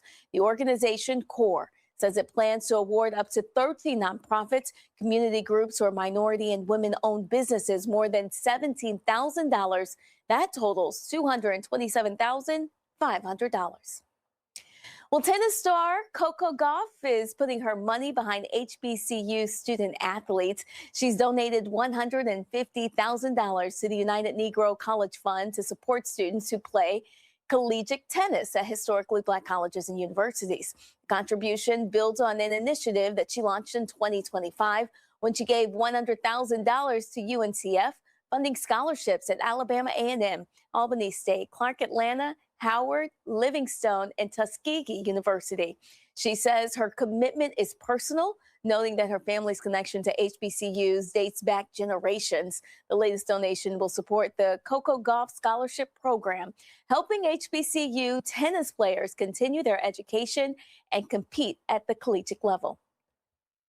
Well, the grandmother of Juneteenth, Miss Opal Lee, now has a Barbie doll. It was released as part of Mattel's Inspiring Women series. She gained national acclaim after cementing June 19th status as a federal holiday in 2021, thanks to years of advocacy, which included a 1,400-mile walk to Washington, D.C. The 99-year-old Fort Worth native has been awarded the Presidential Medal of Freedom and was a Nobel Peace Prize nominee. Roland? All right, going to a break. We come back. Let's talk about Sinners getting a record number of Oscar nominations. And, ooh, the white supremacists are mad. Big mad. We'll talk about that next. Roland Martin Unfiltered on the Black Star Network. Next on the Black Table with me, Greg Carr. Succession. We're hearing that word pop up a lot these days as our country continues to fracture and divide. But did you know that that idea, essentially a breaking up of the USA, has been part of the public debate since long before and long after the Civil War, right up to today? On our next show, you'll meet Richard Crichton, the author of this book, who says breaking up this great experiment called America might not be such a bad thing. That's on the next Black Table, right here on the Black Star Network. My name is Bill Duke, and you're watching Roland Martin Unfiltered.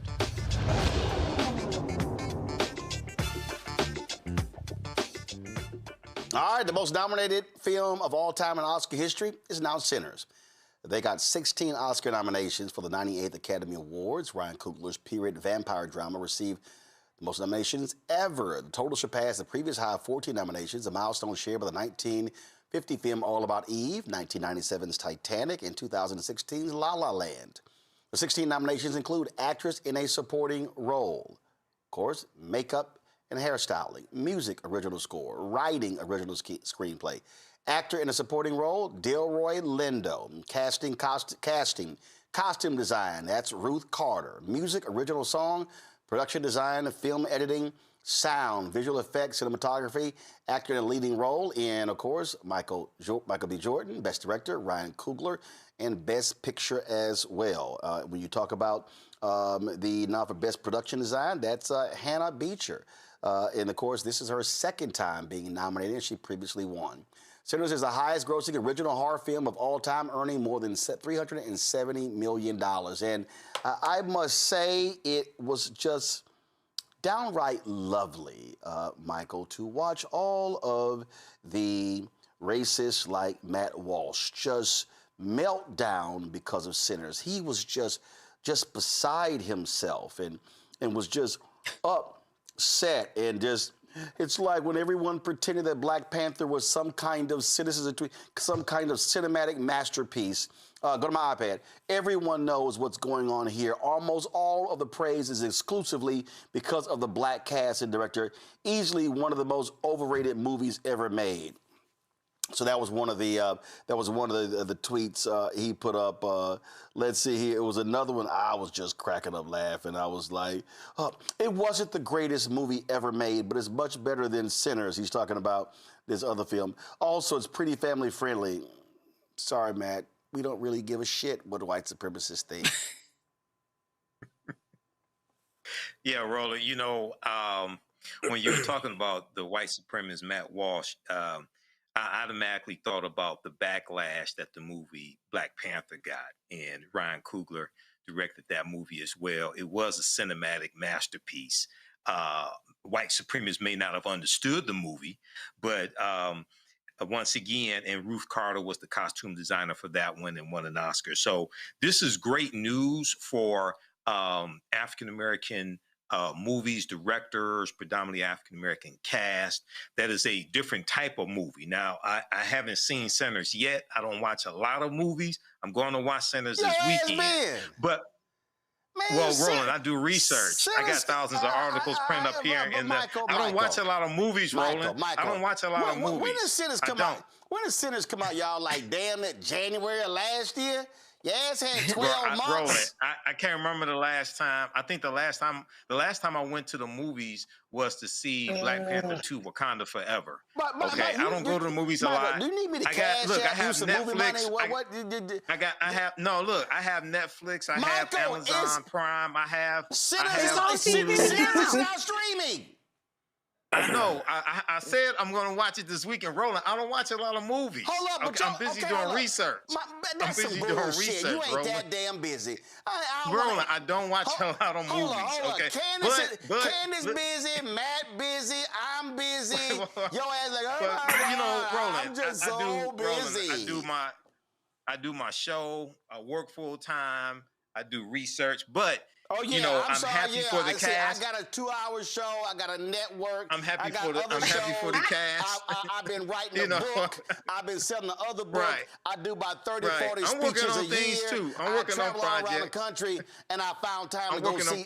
I found time to go see Sinners, to go see F1. Oh my God, I'm just something. Whatever. What's F1? What's that? I don't know what F1 is. But anyway, it's spoken like someone who doesn't go to movies. I'm done with you. I'm done with you, Michael. You done? No, wait. Well, hopefully, Michael, you cut into my time. Michael, I'm done with you. You cut into my time. Michael, cutting me I'm done off. with you. I'm going to hopefully, Michael, Sinners actually wins some of these awards. Michael, you like ain't seen nothing to say it should win. So let me go to Candace. I read the article. I'm familiar with Sinners. Well, you know what? It deals with African spirituality as well. Candace, you have the floor. Thank you.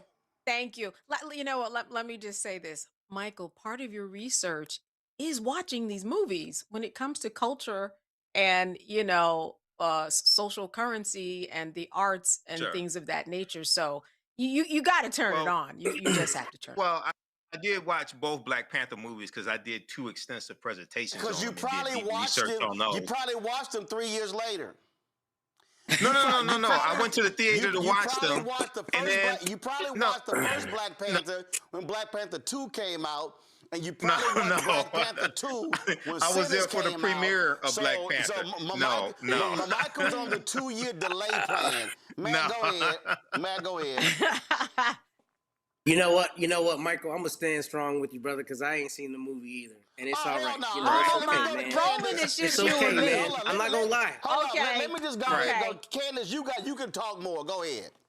Oh my, Roland, at this point it's just you and me. Let me just kind of explain what it means when this is why, and regardless of how you feel about the Oscars, it is nice to see that a lot of Black folks are acknowledged. And the fact is that when we have movies and you have even great series on television, this is something that strikes a chord in the culture. And this is what helps Black people to thrive. I mean, I'm just thinking about you and your research theory, man. You got to watch these movies to understand what's going on in the culture, because the culture fuels the algorithm on social media and vice versa. And that's what this world is kind of really doing. Trust me, I know what's going on in the culture because I predict it. But I know what's going on in the culture. However, I'm not against the movie. I'm not against Sinners. I just I don't watch horror movies. So we don't watch this movies. one. Now we don't watch. I don't watch horror movies. Oh my God! I mean, watching MSNBC is my type of horror movie.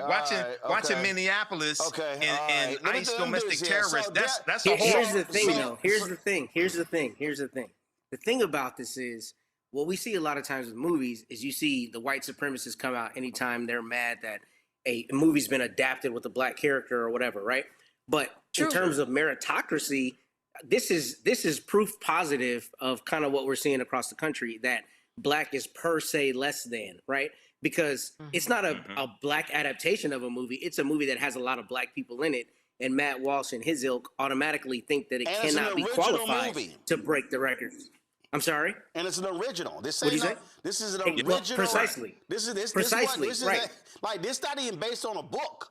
This is all coming out of Precisely. Ryan Coogler's mind, and I thought it was amazing. And again, what out of all the people nominated, I am absolutely ecstatic about Delroy Lindo. First of all, let's be real clear. Delroy Lindo absolutely should have been nominated for Malcolm X. I mean, West Indian Archie was insane. Right. The Five Bloods should have been nominated in that Spike Lee movie as well. This is what this morning he was on Good Morning America, and this is how he responded and reacted. This is just awesome. Thank you. Congratulations. Oh my gosh. What a joy. Congratulations. Congrats. Hello. Such a pleasure. Oh my gosh, such a pleasure. I have to tell you, yesterday when we had the announcements happening live on Good Morning America and your name was called out, it got the hugest response. Yes, Yeah. just people were so thrilled for you. Online, everybody's showing you all this love. And after 5 decades of acting, what is this like for you? Now listen, when everybody says 5 decades, I started when I was 4. Yes, we knew that. Let's just be really clear about it. But what does it feel like today? It feels terrific. I mean, I'm still processing, if I'm really honest, Yeah. but it's wonderful. And part of my response has to do with how positive everybody else's response has been. A lot of support, a lot of love. It feels really good. That has to feel so good. And Deborah was just saying you were in bed when you learned. So did you just jump out of bed? And No. My son called me. I was in bed. I was kind of halfway between being asleep and waking. And the phone rang, and I picked it up, and my son was on the other line. And it's perfect that I got the news from him. Yeah. Well, how did he tell you? I can't say it on the air. but so many people, I'm sure you've heard of Diane Warren. She's an incredible artist who has been nominated so many times. She had like a party waiting for it. You chose not to do that. Was it on your mind, wondering if it would happen, or how did you prepare? Yes. It's difficult to ignore. I was trying to maintain a certain distance because I was not sure of what would happen, obviously. And so, yeah, it's difficult to not have it on your mind, but I was trying as much as I could to just let it be what it was going to be. Yeah. So 16 nominations, record-breaking for this film that has Phenomenal. just been received with such love. People are just can't stop talking about it. I was wondering if you have had a chance to talk to the director, the creator. I spoke with Ryan yesterday. You did? I did. I spoke with some of my castmates, but Ryan and I had a long talk, and in true Ryan fashion, he just wanted to talk about me. Oh, wow. And I don't have the words to articulate how thrilled I am for him. Because from the very first time I read the script, I saw what he was trying to do, and it's extraordinary that audiences have embraced it and embraced his vision. Well, that's what I wanted to ask you about, because it's not obvious. I would imagine when you first read the script that it would get the kind of reaction. No, I had no idea. I had no idea. I knew it was very, very special. I knew it was a very particular project, but I had no idea it would get this kind of response. Thank you. 1985. Color Purple got a whole bunch of nominations. Uh-oh, here we go. And that I'm just stating. And there were a lot of black folks who sitting there watching and waiting, and their name didn't get called one time. So I'm just that's why I said I hope they win. I'm just reminding people. Michael, have you seen The Color Purple? Unfortunately, yes. I'm just checking. Unfortunately, yes. Matt, have you have you gotten around to The Color Purple? I have, but I wasn't alive in 1985, so I don't remember any of those. Yeah, okay. Well, I'm sorry. So for those of you who were not born yet, The Color Purple got a number of nominations, and Best Picture, Best Supporting, all that sort of stuff, and no trophies. And I remember the next day going to school, man, Negroes were hot the next day. Matter of fact, I don't think that, I probably, the most pissed off I think black people were since that happened to Color Purple, had to be during COVID when they played up the Best Actor category, and they saved it for last, and people thought it was going to be a posthumous Oscar for Chadwick Boseman. And what's his name won? Who played Clarice? Anthony Hopkins. Anthony Hopkins. He won, and then Anthony Hopkins wasn't even there. Anthony Hopkins wasn't even there. I think he was in Ireland. And then when he dropped his video, he even referenced Chadwick in it. But people were pissed off like, your ass made us sit here for 3.5 hours to watch this bullshit, and you say that for black folks were cussing. So I'm just trying to let y'all know. 16 now, it's a good. You get 16, you gonna win something. But hopefully. Yeah. But I'm just letting y'all know, things ain't guaranteed when it comes to the Oscar, because they can talk all that stuff you want to, but most of them Oscar voters are still some old white folk. Just letting y'all know, brace yourself. And now I have a recommendation for Michael, because since he's not a TV watcher, whatever, and since Delroy Lindo, we'll keep on track with that.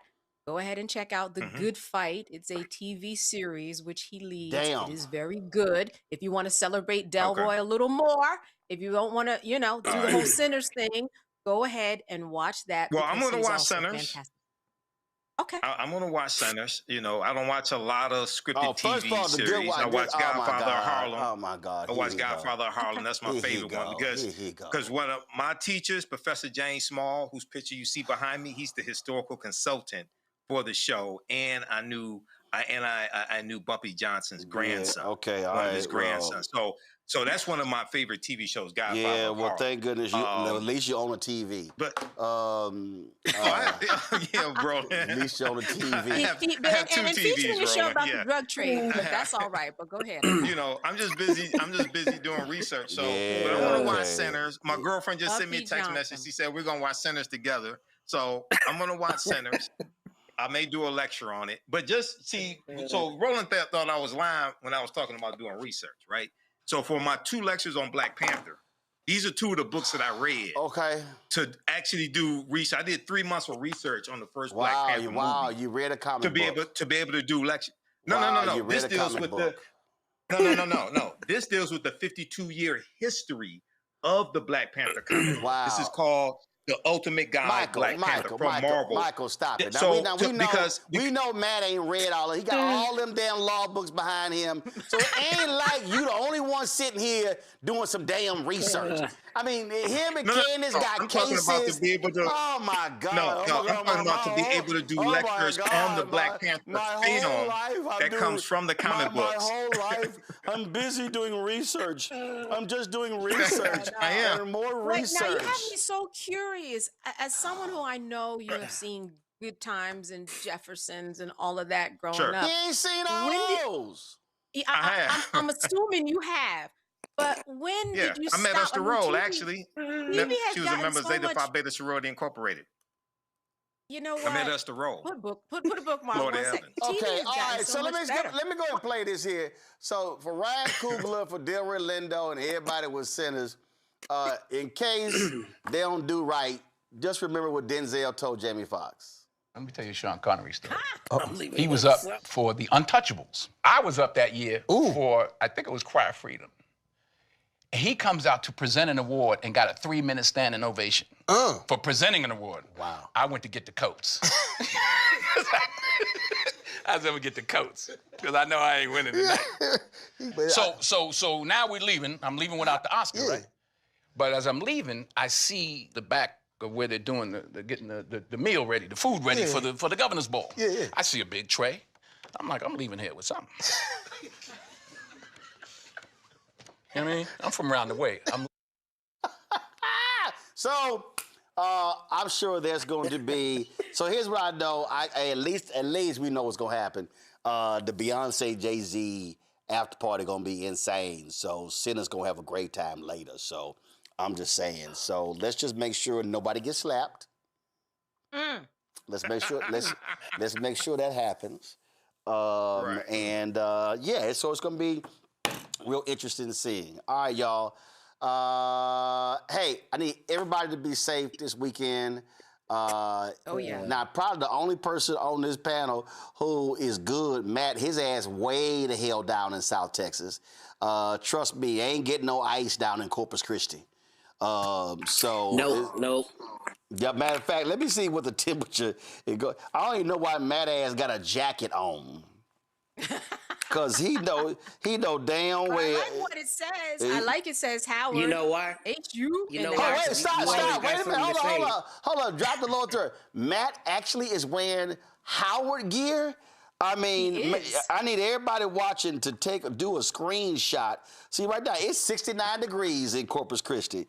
What the feel like? The feel like is 66. Y'all, take a screenshot, because Matt came on here in an orange-ass suit. Matt reps that little school in Austin, and so to see him in a Howard, this is where he actually went to school. His mom and daddy went to the other school. You know what I love about this? You act like Ricky Smiley. Ricky Smiley went to Alabama A&M, and Ricky Smiley screamed at University of Alabama Roll Tide all day. Then I had to remember Alabama ain't got no pro teams. So all I'm gonna say is the University of Alabama, that's the state's pro team. So I told Ricky, why I never seen you in the Alabama A&M paraphernalia? Nothing. He always representing University of Alabama. So that's how that goes. So there we go. So Matt, all I'm gonna say, we appreciate. All I'm gonna say, Paul Goodlow came on this show and called A&M a farm school. And guess what? And I'm not the only one. You out there with the hogs and the dogs. Let me explain something to you. Okay? Guess what? We got the best vet school in the nation. We ain't got a problem with that. See, we have no problem knowing who we are. Y'all at Concrete U. And let me be real clear. Y'all little animals, y'all send down to A&M. We ain't got a problem having a vet school and a business school and a law school and all kind of different stuff. Oh, by the way, we do know who is the largest university in Texas. Not yours. Y'all also just bought a law school. Wait, let's get this right. Y'all bought a law school. No, here's no deal. First of all, excuse me, big bank take little bank. Sorry. Excuse me? Well, excuse me? I don't know. Excuse me? I don't know. Howard's had a law school for, 100+ years. Yeah, and so, okay. I mean, y'all bought a law school. And hey, guess what? So, those things happen. Those things happen. Yeah. So it's all good. And I love that you made my point for me by leading with the countryest thing you can say. We got a great vet school. No. First of all, when you criticize by saying farm, I'm acknowledging the fact that we have an amazing vet school, leading researcher in the country, one of the top vet schools in the world. So don't hate, congratulate. I might let you celebrate. As a matter of fact, when your bison gets sick, send them down to A&M. We'll fix it. Hey, control room, can you make it where my microphone can that compete can't happen. with his? Because he be talking and I can't get no words. That can't happen because you don't pay him. I hear that. If anybody in that control room do any adjustment to my microphone, their ass ain't showing up on Monday.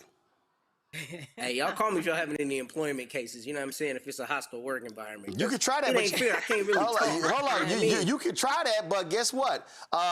You ain't licensed to practice here. How do you know that? Because I do. You don't know how reciprocity work? First of all, you don't know what pro hoc is? You know doggone well. Somebody tell Roland about pro hoc vice. Why don't you tell him about that, Ken? That don't work because I've had numerous conversations with attorneys who could not practice here. Nice try, but you can't. I don't know. It's pro all hoc, good. baby, it happens all the time. Guess what? You can try all you want to. All I'm saying is touch that microphone, see what happens. I don't know, y'all. That sounds like a threat to me. See what happens. No. Talk to You HR. the one begging. Ain't nobody gonna move it. Like, you ain't messing up my check. They like, Matt, you ain't all that. They said, Matt. King Petty, it's time for us to go home, man. Just get off the mic already, They said, Matt, your cash app balance ain't that big. Anything else you want to say? I don't know. You don't know what I got in my pockets. You know, Matt, first of all, anytime y'all ready, go ahead and Matt, make these mics. you should not talk about microphone because you just learned how to turn yours back on. You came back from a segment a minute ago and you were muted. Yeah, I was muted because, see, I talk Doing somebody else is talking during a break. That's what I do. And so you turn the microphone off, so therefore you don't have any bleed over. That's what we do. So that's how this works. Yeah, we heard your Matthew McConaughey on break. Hold up. I'm gonna show y'all something how this works. I'm gonna show y'all how this works. Steven, turn off Matt Mike. Uh-oh. Matt, keep talking.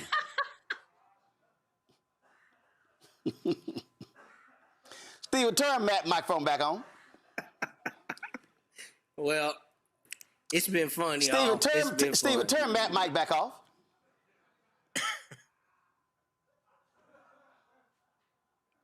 Steven, turn Matt microphone back on.